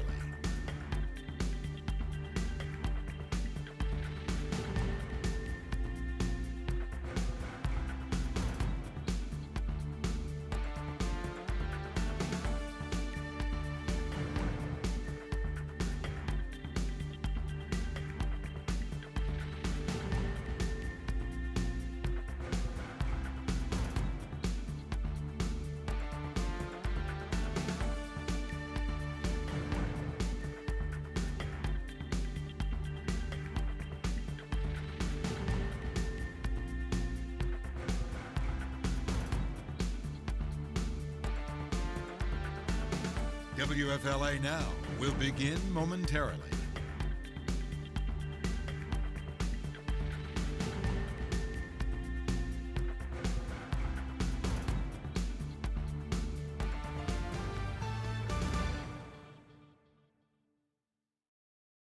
Live on WFLA Now, this is Hey JB. Here's JB Biunno. The immensely complicated legal situation surrounding the Titan Submersible Tragedy, leading to questions that we are going to attempt to tackle here this afternoon on WFLA Now. We're live in the WFLA Now Stream Center to answer as many questions as we can from you, our audience, wherever you are watching from, to look at how this all unfolds now going forward. Welcome back, folks, to our ongoing streaming coverage of the Titan Submersible Tragedy, of course, in the North Atlantic, following the aftermath, now that we know that the 5 people on board the Titan sub are presumed dead. Let's bring in our 2 special guests, and now being added to our special guest panel. Peter Tragos, the lawyer you know. Mark Martin has been on stream with us for hours over the course of the last 36 hours, a retired U.S. Navy submariner.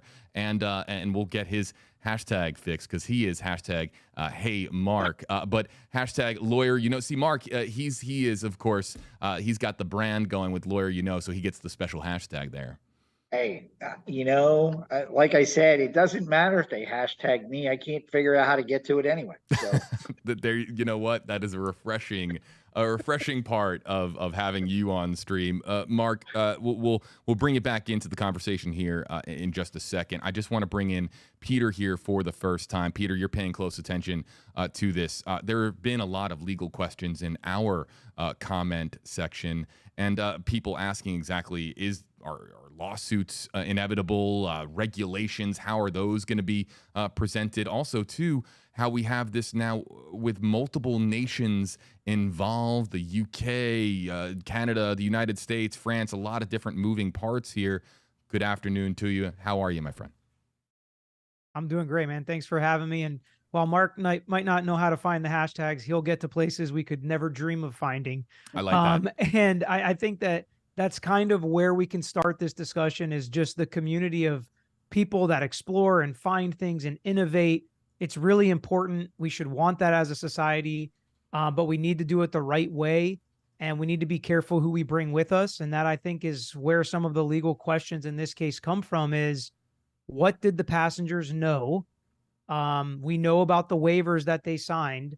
How specific were they in detailing the risks that they were undertaking and doing something that very few people on the planet get the opportunity to and even want to do, frankly? I mean, I'll leave that to Mark and these guys to do, because I'm not interested. And I realize I only know this much of the risk and I don't want to do it. So I am interested in finding more out about what they knew and how this happened and how it could have been prevented. But there are so many questions that we still don't have answers to. So let's go right to it, Peter. And you can now use hashtag lawyer you know, hashtag hey Mark, hashtag hey JB, and we're going to start to spotlight your comments on screen so that we can answer these legal questions, because they are complicated. I wouldn't even know where to begin with something like this. But Peter, you've been digesting this now over the last 24 hours, really since that press conference yesterday. What is your top legal question? What's something that's on your mind that you're focused on? In everything that we have seen and heard from people that were passengers in the past, from the CEO and interviews he did prior to making this trip, how was this explained to the passengers? We know that the waivers mentioned death multiple times. They explain that there's risk of serious bodily injury, that this was not certified, that this was not tested by other people, and they waive all risk and they hold OceanGate harmless in every boilerplate language you possibly could that we've seen in waivers forever, since waivers have become a thing, which again was because of the judicial system that we even put waivers in place so that people would walk into situations with eyes wide open and they would be informed of what they were walking into. But some of the language is vague, like the risks were explained to us, but not detailed in the waiver. So how were the risks explained? And the only context we really have is from interviews from the CEO where he said this is unsinkable, just like the Titanic. And when he's done testing it, it's going to be ready to rock and roll. And we've all seen the controller, the Logitech controller in the Camp World Light and other things that may be concerning to your average person. But from passengers that have been on this before, they say, we knew the risk. We knew what we were walking into. We understood that we could die. Yet they all qualify it with, but they had done 25 dives before. Nobody had ever been hurt. Nobody had ever died. It's been going for 3 years. So in my head, I figured it's safe if they're going to let journalists go on it, if they're going to let these wealthy people go on it. They wouldn't do it if it wasn't safe. So what did they really know is the big legal question. Mark, do you want to hop in here? Is there anything as far as the waiver process, verbally what is told to the passengers? Peter's bringing up some good points here. Do you want to hop in? Yeah, I've got a comment on that. And I think, and let me clarify this, I'm a complete idiot when it comes to the law. But I will tell you that I agree with his comment on the waiver that, okay, yes, it says that that you're getting in a one-off experimental vehicle that hasn't been classified or certified by any regulatory body. Seems pretty cut and dried, yeah? But the average person, I don't think, has any comprehension of what that statement really means. Okay, I might die. But as Pete said, okay, well, they've been down 20, 25, 28, whatever, how many dives they've made. Nobody's been killed. Nobody's been scarred. Nobody's been, but for somebody who does what I do, I'm inherently familiar with what that warning means and would refuse to step in it if it's, because I know what the risks are, and obviously you haven't addressed all of them because you haven't had anybody check your work. That's probably as critical as I've been of OceanGate. But yeah, I mean, I think for the average person, I don't think that wording,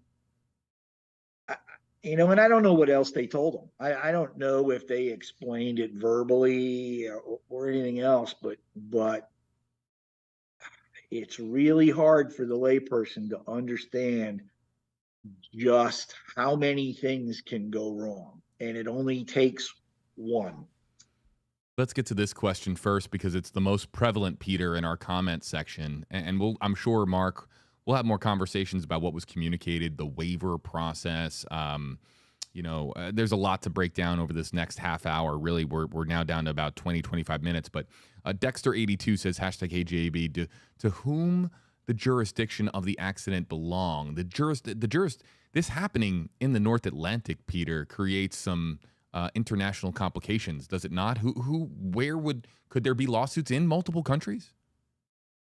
So the answer is, of course, it depends. There's probably going to be fights about this, but in the waiver, the copy of the waiver that I have seen, the choice of law is actually the Bahamas.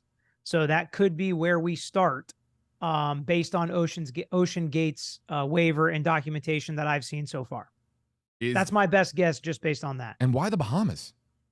I have no idea. It's choice of law. So when you're writing a document, you can put in there that if you're going to sue us, then we choose this venue and jurisdiction. And if they sign it, they're agreeing. Wait, so yeah, if you don't know why, is there some legal advantage that could be, that would be more beneficial, or is there a financial reason as to why you would want it out of the Bahamas as far as jurisdictionally? That is outside my scope of knowledge. Wow. I don't know. I've never seen that before. That's now, was that something that raised your eyebrow when you saw that? I mean, I just don't know what the benefit is of the Bahamas, but if there is, I would guess it would be beneficial to OceanGate since they're the ones that chose that choice of law. But it's not uncommon. That might just be where they have their lawyers that they work with, and maybe where one of them lives. Right. I don't know the answer. Those are the normal reasons from choosing the jurisdiction you want these cases to happen in. Mark, any idea for you as to why the Bahamas would be on the waiver? I can do a little bit of speculation. The Bahamas used to be known as a flag of convenience, along with, you've heard ships that are flagged in Liberia, that kind of thing. And part of that has to do with the regulations about classification and certification. If you're flying a U.S. flag on your ship, then and you're conducting interstate commerce, then every member of your crew has to be a U.S. citizen. If you go foreign, if you go internationally, when you get to the other country, wherever you're going, you can do a crew change for people that are not U.S. citizens, but the captain has to be a U.S. citizen, no matter what. No matter where you are in the world, if you're flying an American flag on your ship, the captain has to be a U.S. citizen. And when you come back to the U.S., if you have foreign nationals that are crew members, you have to replace them with U.S. citizens. The UK has its own certain set of rules. Spain has its set of rules. Panama has its set of rules. Some are more lenient than others, and that may be one of the reasons why they chose the Bahamas, because of classification, or that, again, that's just pure speculation from a non-lawyer. To quote a journalist that I follow and admire tremendously, but as far as questions being asked like that, a wise man once said, the answer is always money. And I don't know if that's necessarily true in this case, but could there have been I'm just opining here, could there have been, I'm asking the question, a financial reason as to why the Bahamas specifically was selected? But let's move on to Strode's comment. Hashtags for you and I, Peter. Does the waiver really mean anything? Can a company really sign away liability? So yes, the waiver does mean something, and yes, you can sign away liability, but you have to do it the right way. There's a lot of ways to get around waivers. There's fraud, if there's concealment, if there's gross negligence to certain levels, if it's not a knowing waiver and they don't understand or weren't told all the risks that they were waiving. And just talking about choice of law and how important that is, there are certain states in the United States that don't recognize liability waivers like this at all. Wow. So depending on what state you choose, obviously, most companies aren't going to choose that state for their choice of law, but it does make a huge difference. And I'm not an expert on Bahamian law, so I don't know what the benefits there are, but I would assume there are benefits to choosing that venue. Yeah, and why the very first question that we had on this particular section of the stream about jurisdiction is so important, because every jurisdiction just follows its own sort of rules, policies, procedures. Carly wants to know, really, this is the money question, Peter. Families cannot sue beyond the waivers, can they? Or is there an avenue for a lawsuit as far as the families specifically go? So if you just think about it this way, almost every time you have a surgery, every time you go to an amusement park, every time you get on a plane, every time you do these things, you're signing waivers, you're agreeing to things, you're agreeing not to sue for certain things. But we see lawsuits all the time in plane crashes, and when roller coasters go bad or a harness breaks, and we see, medical malpractice cases where they cut off the wrong limb or whatever it is, even when waivers are signed. So lawsuits still happen because there are still protections in place for people, even if they sign waivers. You can't just do something grossly negligent. You can't fail to maintain something. You can't fail to fix a known risk that is likely to lead to serious injury or death. You can't just do that stuff because somebody signed a waiver. So you're still able to sue even though there are waivers in place, unless you did everything you could to maintain something in a reasonably safe condition. And that very well could have happened in this case because it seemed to be a pressure implosion, which is a known risk.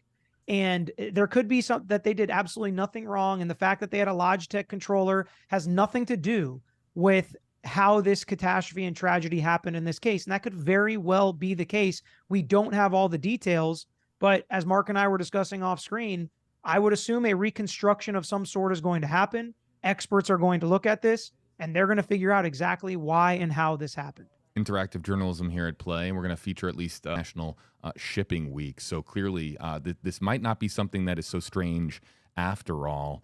We brought up this point, Mark, you and I previously. I'm going to bring Jake's comment in to get Peter's perspective on this with the legal sort of situation moving forward now, especially. Jake wants to know, is OceanGate finished as a company after this incident? Mark said unequivocally yes. What do you think, Peter?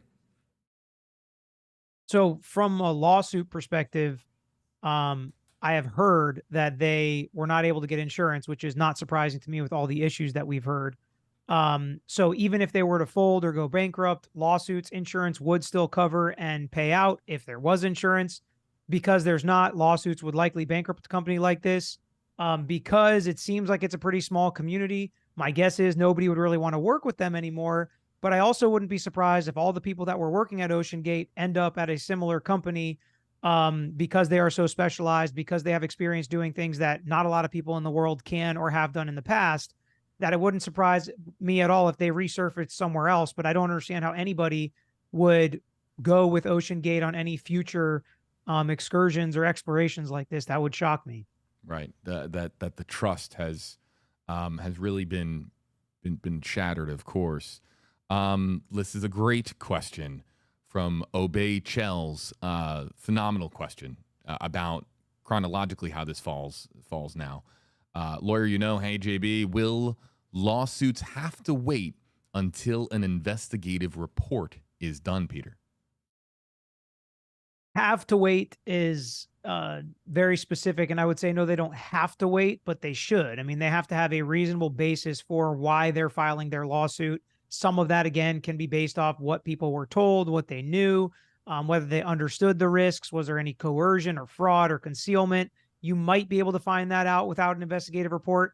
I would say it would be foolish to file any lawsuits or do anything before you actually have the information from some sort of investigative report involving experts that can explain exactly what went wrong and how the company should have handled things differently. Right. The investigative report is going to provide a lot more clarity, considering that there's so much that we still don't know about what actually happened down there. We know that an implosion happened, but as far as what led to that implosion, what the weakness was, what the failure was, and what went wrong exactly, that will be pending a very complicated and I'm sure elongated investigation.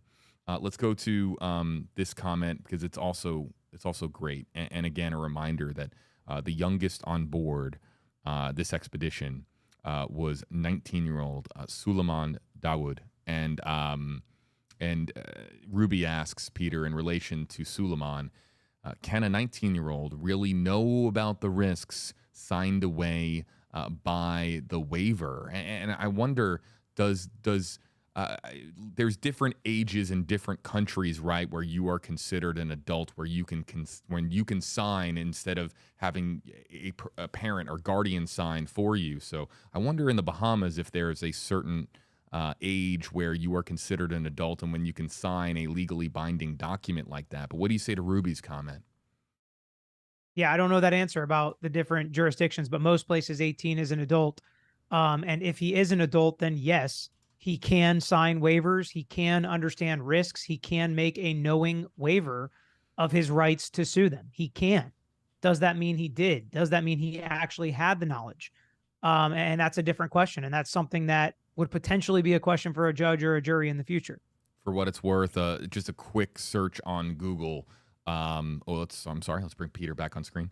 That the adult age is apparently, from what I'm seeing, initial search, it appears to be 18 years old in the Bahamas. So if there's any change on that, or if anybody wants to fact check me on that, please feel free in our comment section. Let's continue the conversation. Mark, anything to note as we continue to hear from Peter as far as the legal future here? I agree with Peter's comments in that a lot of the people that are working at OceanGate are going to be able, although again, this is a very small community, the community of explorers is small. The community of people who provide the vehicles for those explorers is even smaller. Some of those people are probably going to be able to find some jobs, if not in submersibles, then maybe in some shipbuilding capacity or something like that. Again, it's it's a legal question. My personal opinion from a business standpoint is, I think that they're in deep trouble. I want to get both of these on screen really quickly because they're about to disappear on my screen, scrolling up so fast, but we'll get both of these on. Greg Watts says, #KJB, to me, being certified, not being certified is negligence. This is a great, interesting sort of point to introduce into our conversation here. That one has now disappeared. And before I lose Haley says, #KJB, #lawyer, with the CEO being in the sub, who would be held responsible? Let's start here and then go to the certification question next. Peter, we obviously there's a hierarchy with OceanGate, but can we answer Haley's question? I think it's owned by OceanGate Inc. So it would be the actual company that would be held responsible. Potentially, there are people in the company that are making decisions that could be held responsible. If they have insurance, again, that's something that would attach in a situation like this. So, I mean, just having the CEO on board does not absolve the company. Obviously, to me, though, that is a big part of the puzzle or piece of the puzzle. He believed it was safe. He believed everything was fine. He believed that they weren't going to implode, or he would not have put his own life at risk building this sub to go down. So his waiver was knowing, but was anybody else's? That's the question. I think you go down the line and everybody has a different knowledge base going into this and knew different factors and understood things differently. So maybe the 19-year-old kid did not have the same knowledge as obviously the CEO of the company. So those cases would be handled very differently. And let's also remind our audience that Mark here knew Stockton Russian Life, the CEO of OceanGate that we are referencing with this comment. And as far as his confidence level, Mark, it was stated in many reports. You have communicated it here on stream. This is somebody who thought that this really would never happen. At least he said that. At least he indicated that publicly. Well, and as Peter said, if he believed otherwise, he wouldn't have climbed inside. Do I think his confidence was misplaced? Yes. Do I think he believed it? Yeah. Why would you climb into something? Why would you climb into something that you thought was a death trap? Exactly. Unless you're intent on committing suicide. Yeah. Our two guests here very much on the same page. Peter Tragos, the lawyer, of course, he has his YouTube channel, his social media accounts where he provides legal analysis and does live streams very similar to this one as far as answering questions from people. Peter has been on stream with us before many times. Mark Martin, sort of a newer guest who joined us for 5+ hours yesterday here on stream. We have Peter, if it's okay, another 10 minutes, if that's all right. Before we go, I've got 5. Okay, let's do 5 and try to at least get this the certification question answered before we wrap up with Peter. But this is also, Mark, this also is something that you could perhaps chime in on here about. The previous question that I can no longer animate because it has faded into non-existence was about the fact that it was a non-certified vessel. Peter, how does that fit into the equation legally? It's definitely a big piece of the puzzle, but that was referenced in the waiver. So the fact that it was not certified itself is not going to be something that you can bet your whole lawsuit on. The real question is, what does that mean? Did they explain what that meant? Did they explain how risky that makes it? Or did they just tell them, yeah, we didn't need to get it certified to go down there. It wasn't a big deal. Why would we need to get it certified if we can make this trip without certification? Which I've heard explanations like that as well. So it really depends on how they explained the reason why they didn't get certified and what testing they didn't have to do and what parts they may have had to use if they would have gotten it certified. Peter Tragos, the lawyer, Peter, I don't want to overextend you here. So what I'm going to do is give you an opportunity here. I think you've already done some content on your channel talking about this and with Obviously, this is going to be a story that is going to unfold not over hours or days, but weeks, months, years. So as far as people that have more legal questions about this going forward, do you have any live streams planned, and how can people follow you? Yeah, I'm planning on doing some live streams, going through the waiver at some point today, and just kind of following along if legal things come up. I'm not going to try to explain the science behind it or how all of this works on my channel. We try to stick to the legal questions and what could happen in a court of law and in different judicial systems. So if you're interested in that, check out the lawyer at Tragos Law and all social media stuff. Would love to hear what you guys have to think about it and see if I can answer your questions. And I will definitely be back on here with JB in the future. Yeah, and quick check, because I one more question. How you doing? You're all right these days? You and I, we've chatted here and there over the last several months. It's hot here in Florida. You hanging out, doing your golf thing? I'm great, man. I've been playing a lot of pickleball, a lot of golf, getting out there in the sauna that is the outdoors of Florida. Yeah, man, I'm great. I'm great. Peter right here with us in the Tampa Bay area, of course, friend of the program. Peter, thanks for popping on, man, and hope to chat with you soon. I'm sure we'll be on stream again before you know it.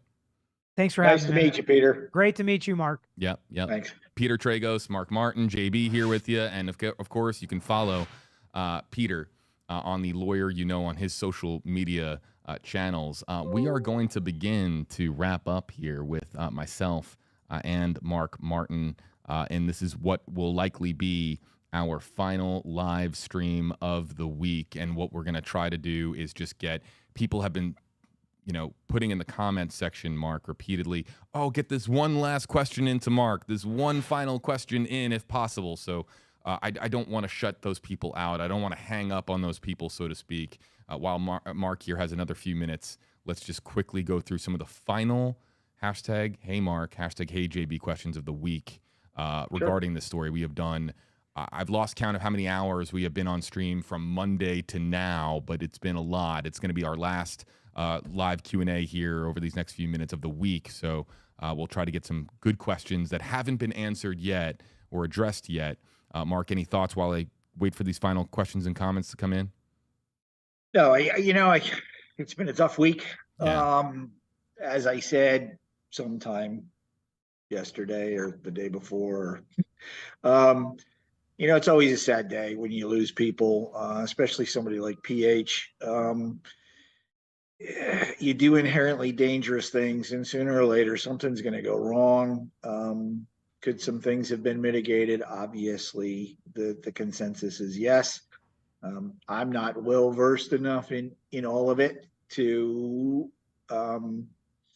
put out my private opinions at this point in time. I want to get some more information. I want to talk to some more of my inner circle, see what their general consensus is, and see if they've got any information I don't have. But it's been a tough week. We lost 5 people. I think the one that affects me the most is probably the 19-year-old. Yeah. That's it, I guess. I've been thinking about the 19-year-old as well. I've been thinking about all the families, but this is a double loss for the Dawood family and a father and son. I can't imagine what that is like for them. And we had a moment of silence. We had a thoughts and prayers moment for an extended thoughts and prayers kind of conversation with our audience yesterday on stream. And so let me just again reiterate, and we'll end our stream by honoring them, but let me just reiterate how much our thoughts and prayers here are with those families, because I've noted in the past about how I've had some days in my life that their tragedies should never be compared in any way, shape, or form. But when you are living through a very dark experience in your own life, you never wish that upon anybody else. And so I can just say that I can't imagine what this family is going through, what all the families are going through, and our thoughts and prayers are with them. And I mean that with all the sincerity in the world. I mean it. Emil, this is perhaps a good final question to bring on screen. Although if I see I'll try to get maybe some others, but I know that this one is going to launch us into a conversation that could be extended. So Emil says, hashtag HJB and Mark, what key thing do you think we learned from this event, which we can take away as an important lesson for the future? I have an answer to this. We're both hashtagged here. My answer means very little compared to yours, Mark. What is the key thing do you think that we learned to answer Emil's question? I think that the key thing that we weren't learned is that, deep ocean exploration has been marked by pioneers since 1960, when Don Walsh and Jacques Piccard took a 7-foot diameter sphere hung underneath a big tank of aviation gas down to the deepest part of the ocean and made it back alive. How crazy do you have to be? And Don Walsh is the deep submergence god. We're pioneers. We push the envelope.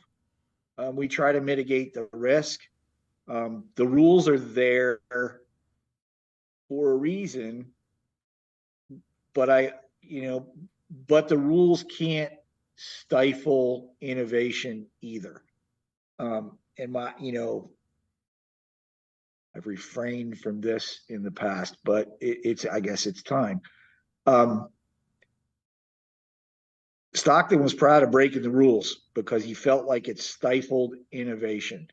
And what I wish is that he would have been able to find a way to be an innovator and still stay within the rules. I understand that it would have taken, several extra years because he was using new material with a new design and all of that. But what I think that we need to do is come up with some way that we can use common sense safety and protocols and rules without overduly stifling innovation, because that's what exploration is. It's innovation. That's how you get to places that nobody's been before, is because you've done something that nobody else has done before, or you've applied things in a way that nobody has done before.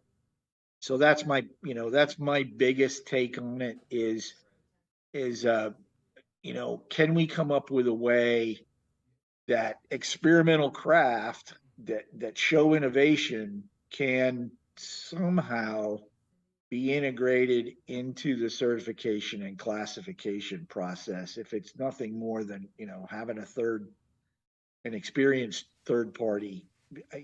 That's my big thing, is that you can't get to some place that nobody's been before without doing something that nobody's done before. But you got to do it in a smart way. I'll get into my response here in a second, but do you think that how much will be learned when we have a final investigative report, a conclusive report, and more in-depth analysis as to what exactly happened on Sunday? I think that what the experts in the field will learn is exactly what happened, exactly what feature or element or item failed to cause this catastrophic event. The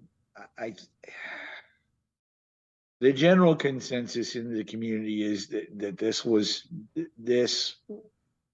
a when, not if event. I haven't said that before. Where I guess we're at the point where I feel okay doing it. But a lot of experts in the field felt that this was a when is this going to happen, not if this is going to happen. So really what the experts in the field, now the general public is going to learn a lot of things that they never knew about before, but the experts in the field are going to learn exactly what went wrong. And hopefully that will help us better design and develop newer vehicles.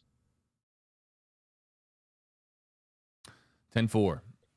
My response to this is, and it was immediate in my mind when I read the question, and apologize. I'm going to apologize for perhaps some people that might find the answer to be a little bit cheesy, but we're going to learn a lot from this going forward, I'm sure, in Mark's community, as far as from an engineering perspective, how to better build underwater deep sea exploration vehicles, and how to go about exploring the depths of our world safely, both manned and unmanned, how we explore more of the ocean, which we, of course, is so vast and unexplored.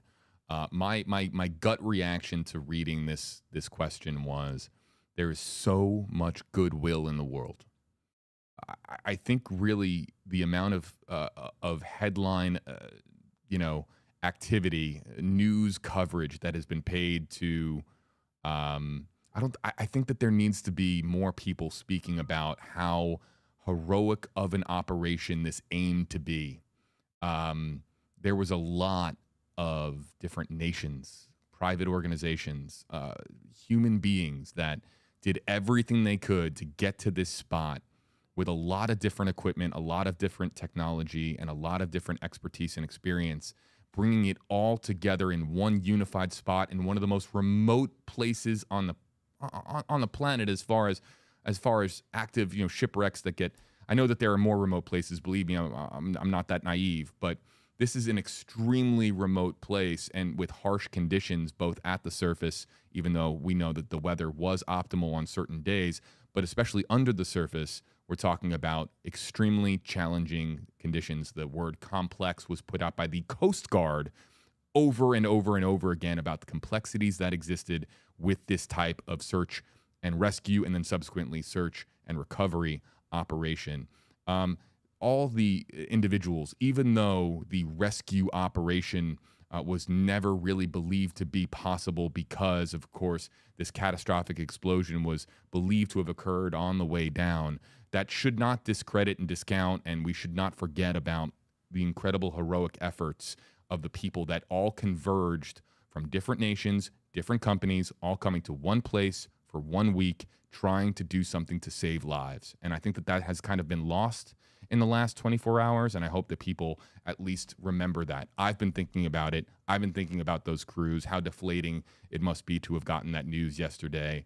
But it's a lot of human beings, a lot of men and women working hard and stopping everything going on in their lives to try to bring this to a happy ending. And just because we didn't get the happy ending that we wanted doesn't mean that we forget about those efforts. And that's my long rant and answer to this question, because this could have been a heroic effort, and people would have celebrated the men and women that made it out there to the wreckage of the RMS Titanic, of course, 2.5 miles up at the surface. But just because we didn't find the 5 people alive doesn't mean that we should forget about those efforts, Mark.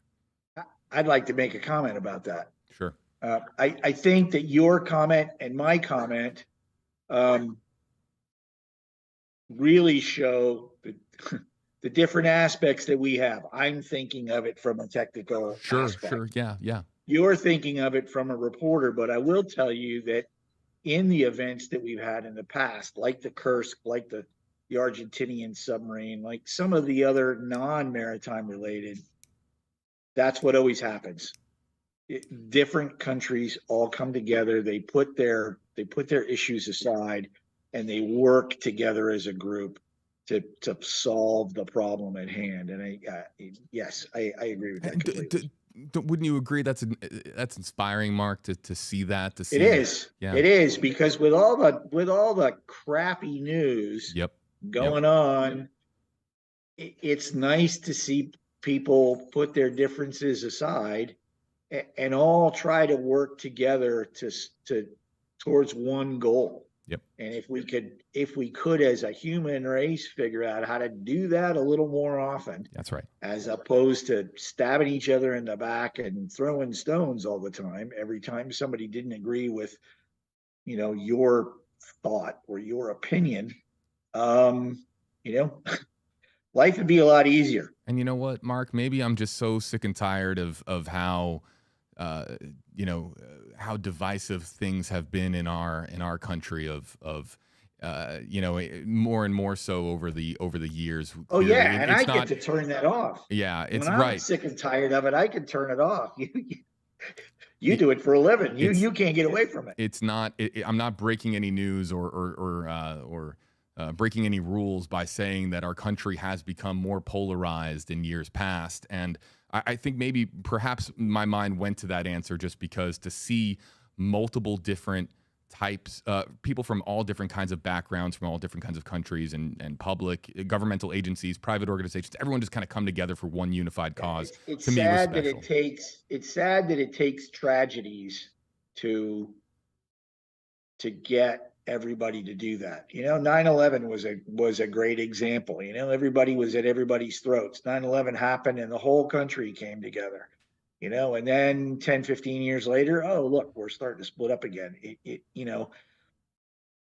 seems like it takes a tragedy to bring us all together, and it works for a while. And then if we don't have another tragedy that brings us all together, we start acting out again. But you know what, to that point, and just because I'm curious, as far as your field, deep sea exploration, underwater, going to the depths of the world, is there that divisiveness, or is it more of a global effort? No. As far yeah, explain. No. Because when you say no, it's not a global effort, or it is a global effort? No, it is a global Right. effort. There's okay. Is there a little bit of infighting between specific individuals on an occasion? Yes, we're human beings, but the community as a whole works together for basically a common goal, which is deep ocean exploration. And it doesn't matter whether you're Russian or American or Canadian or Australian, or if it's your business, then is there some competition? Yeah, but you don't really see cutthroat competition in this community. You'll see healthy competition. Some guy develops something new and he patents it and he uses it for however long, but as soon as that patent's up, then people are willing to share it. And even without patenting something, people come up with new ideas and they get shared, and okay, well, I came up with this idea, but it might be able to help you. And it does, and it's a back and forth kind of thing. And again, it doesn't matter whether you're Japanese or Russian or Australian or Canadian or whatever. This community, and maybe it's because the community is so small and so specialized that everybody knows everybody else, and that if you step on this guy's toes, then somebody else is going to step on your toes down the road. If it's not him, it'll be somebody else. So and I'm not saying that getting your toes not stepped on is the motivation. It's just we know how hard this is, and we know we can't do it by ourselves. It takes everybody. And, some people contribute more than others, but it is a global community where you very rarely see any infighting. You got room for one more? And there's some pretty big egos in this community. We appreciate how much insight you have brought. Before we do our official wrap, again, Mark Martin, retired U.S. Navy submariner, folks, knows two of the people, had a connection to two of the people here on your screen as we look at their pictures, and we'll read their names. Shahzada Dawood, Suleiman Dawood, Paul Henry Nargileh, Stockton Rush, and Hamish Harding, all passing away, presumed dead, after, of course, the catastrophic implosion that occurred on the way down in the Titan Submersible Tragedy this past Sunday. Your chance, Mark, this is our last opportunity to do so, to just kind of speak to the five victims, the five people that we lost here in this tragedy. Yeah, I think I said it yesterday. There were a couple of people that made this comment that knew PH even better than I did. Out of the whole group, he's the one that probably would feel that this is a fitting resting place for him. He loved going to the Titanic. He knew more about it than anybody else. He was doing what he loved doing, and if you got to go, that's the way to go. My heart goes out to the families of everybody else involved. I've already expressed my sympathies to PH's son, and not much else I can do about it. But yeah, it's been a sad week. It's been obviously an exciting week. It's been a busy week. Hopefully, some positive things will be taken out of this. I expect the next several days, unfortunately, in the news could be ugly. Again, there's human nature. There's going to be criticisms and finger pointing, and hopefully the people that know what the hell's going on can manage that, and we can all come out of this for the better. Us here at WFLA also pass along our thoughts and prayers, our condolences to these families. This is of course this has been a difficult, doesn't even begin to describe what it must be like for these families and those who know the five. But of course, we tried to do our very best to treat, of course, our coverage with as much sincerity, respect, and dignity as possible. And we know that sometimes these live streams, and we know from previous stories that we've done, people connected to those individuals that we talk about so often on stream, they find our live streams. And so we hope sincerely that we did our very best as far as being as respectful as possible, being and more just as important, being as accurate with our reporting, being as thorough with our reporting, because misinformation is a weed. And we, of course, we take the credibility of our organization extremely seriously. So we try to, of course, report with accuracy and warmth. And hopefully we were able to do that over the course of our streaming coverage this week. Mark, this is I have to stay on stream for a little bit longer just to make some final points. This is a farewell to you, my friend. What an honor it has been to have you on this live stream all week. There is an enormous amount of people out there that appreciate you. And it's not even just directly on our live streams, because what's happening, again, people are taking clips from this live stream, posting them to like TikTok and Instagram and other platforms. And people are saying, who is this Mark Martin guy? And thinking, really looking at you as the voice of reason over the course of this week, as far as being a steady, calm, and also just extremely experienced voice throughout this entire process. We can't thank you enough for joining us on stream. I appreciate it. I certainly appreciate the way that you and the rest of the team has treated me, and hopefully I've helped. You most certainly have. I can pass along from our commenters here the amount of thank you comments. Look, Mark, I know that you're not a techie, so let me explain. Go to the YouTube live in the hour. It takes a few hours for it to process, but hours after the YouTube live, go into the comment section, whether it's the live chat replay or go into the comments below, and believe me, you will see exactly what I'm talking about. As far as some of the response, people who appreciate you and think of you as somebody who provided them with a lot of answers at a time when there was a ton of confusion out there. So a huge thank you again. And I'm going to share something out on Twitter later on tonight. Chelsea, one of our this is interesting. Chelsea, one of our Chelsea talks a lot. Chelsea talks a lot. One of our moderators, and a shout out to Michelle Widener, Makeup by Rocky, a few others, our great YouTube moderation team. Chelsea found your Instagram and linked it. So now I just got to figure out how to get on it. People are gonna, which is so hilarious, because if that is the real, it was DSV pilot. one, I think it was. Yeah, I think that's what it was. Hold on, I gotta yeah. click this link. Is this your Instagram? Because you might gain some follow. I know that you haven't asked for it once. You haven't asked for it, which has been but you're getting a lot of followers on Instagram. Yeah, I don't even know what the hell that is. So well, it was as I am usually oh on. Jesus. All right. The real okay. Yeah, Yeah. I'm sure. Okay. It's people are sending me messages.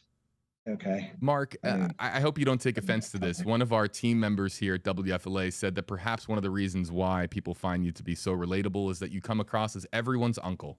Have you ever heard anything like that? You ever heard anything like that? That might be the nicest names anybody's called me in a long time.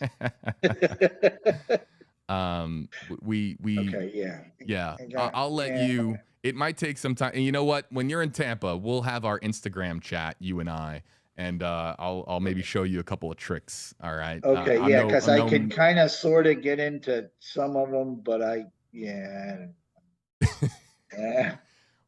Welcome to a little bit of my world as far as you as teach social me media. about Twitter and I'll teach you about Scotch. Yeah, man, it'd be great to tank up one day and go on a dive together. That would be awesome. But Mark, I'm sure I look forward to meeting you in person next week when you're in the Tampa Bay area. Thanks again, and all the best to you, my friend. I'm sure we'll talk off stream.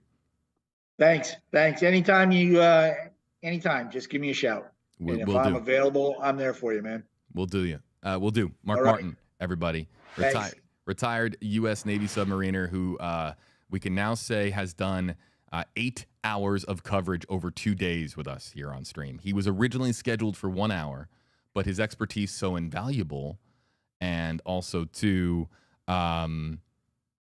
his people were commenting yesterday when he was gone on YouTube Live, Facebook Live. I kept looking over, and it wasn't even with a hashtag, but I just saw 3 words. Bring Mark back. And so I kept inviting him, and he kept coming back on. And so we appreciate Mark's time. Let me explain now how this is going to go forward. I have a bit of an explanation to make. Over the course of this week, Monday through Friday, people have been asking in our comment section. A lot of comments have come in. JB, why do you never take my comment? JB, what? I've been commenting for days. Why hasn't my comment or my question been featured on screen? Let me explain something that might seem very basic, but and it is somewhat basic. But let me please explain. When we have the volume of traffic, the volume of comments that we have had come in, it makes the interactivity part a little bit more complicated because on my screen, comments are scrolling in so immensely fast, so quickly. And so the more and more that we have a vibrant comment section, the more and more it becomes more of a lottery as far as getting your comment on screen. You might have had the most brilliant question or comment, but because of how quickly they've been scrolling on my screen, there is a chance that I missed it. And my apologies to you. It is not interactivity, and interactive journalism is not a perfect system. It's not a perfect format. It's a forward-thinking format, but it is not perfect. And so if you've been one of those people trying to get your comment spotlighted on our stream so that it can be featured in our conversations, I will do my very best in the future to try to spotlight more and more comments. Sometimes the conversations can be long-winded. The answers can be long-winded. I can be long-winded. And so we want to get more comments on screen, but it's always trying to carry the conversation forward. And always remind yourself, too, if you've been repeatedly asking a question in our comment section and I haven't clicked on it, perhaps the reason is because we might have already answered that question before you hopped on the stream. There's always that chance as well. I am not going to continuously answer the same question or pose the same question over and over and over again. So that's a little bit of an explanation as to the interactivity part. Of course, I talked yesterday about how interactive journalism is being practiced here at WFLA. It is a major part of the WFLA Now Stream Center and our operation as far as WFLA.com, our digital operation.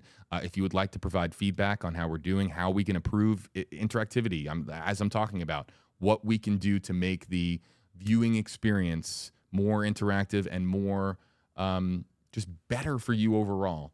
You can shoot comments to either the newsroom and really the news managers at WFLA. Any feedback, good, bad, or ugly, it doesn't matter. You can shoot that feedback over to news at WFLA.com. News at WFLA.com. And let me explain again, the feedback is so important because whether it's good, whether it's bad, it helps shape our coverage in the future. The next time that we're on stream, your feedback might influence how we try to go about our coverage. So that feedback component is so important. And while I've said it multiple times this week, I have to repeat it, because if we don't get feedback from you, our audience, after our streams are over, then it inhibits our ability to improve in the future. If you want to send a comment to me directly, you can DM me on one of my Instagram or social media platforms on Instagram, TikTok, Facebook. I have to get caught up on those messages because I have been so focused on Titan sub coverage, eating, hydrating, and sleeping, and that's basically been my life this week. You can ask at home my wife. That has basically been my life this week. So I have a lot of DMs to catch up on, a lot of emails to catch up on. If you want to email me directly, if there was a question that you wanted to pose that was not featured on one of our live streams, you can email me at heyjb@wfla.com. News at WFLA.com goes out to the powers that be. HeyJB at WFLA.com goes directly to me. So depending on how you want to provide feedback or if you want to get in touch with us here at WFLA. One more time, really appreciate the efforts of our YouTube moderators. Our YouTube moderators help keep our comment section respectful and on point and eliminating the trolls. And we appreciate their volunteer work as far as helping us out and doing what they can to make sure that our comment section is welcoming. Michelle, where are they? Guys, comment, and I'll give you guys a shout out. Chelsea Talks a Lot is here on YouTube. Michelle Widener, who helps lead our moderation team, does a great job. Makeup by Rocky, I see here as well. Team Brittany is there. Our mods are just, they do this out of the kindness of their heart and because they believe in what we do here as far as interactive journalism. They're some of the biggest fans of what we do here at WFLA. So they deserve a lot of credit. And they are part of our team, our stream team here. So thank you so much to them as well. This has been a very difficult week, of course. And so what I would like to do is I would like to end here with a moment of silence for, once again, the 5 passengers that were on board the Titan Submersible. And I will, again, read their names here on screen, and then we will be ending our streaming coverage. And again, you know how to communicate with me going forward, whether it's by email or DM or following me on social media for when the next live stream is going to be. I'm at WFLAJB on all social media platforms if you're trying to get a hold of me, or you can email me at heyjb.com. But I want to end out this live stream by having a moment of silence for the 5 passengers. The 5 passengers, a father and son duo, Shahzada Dawood, Suleiman Dawood, Paul Henry Nargile, Stockton Rush, Hamish Harding. Our thoughts and prayers are with their families, and this is a moment of silence in memoriam of them. Thank you for watching.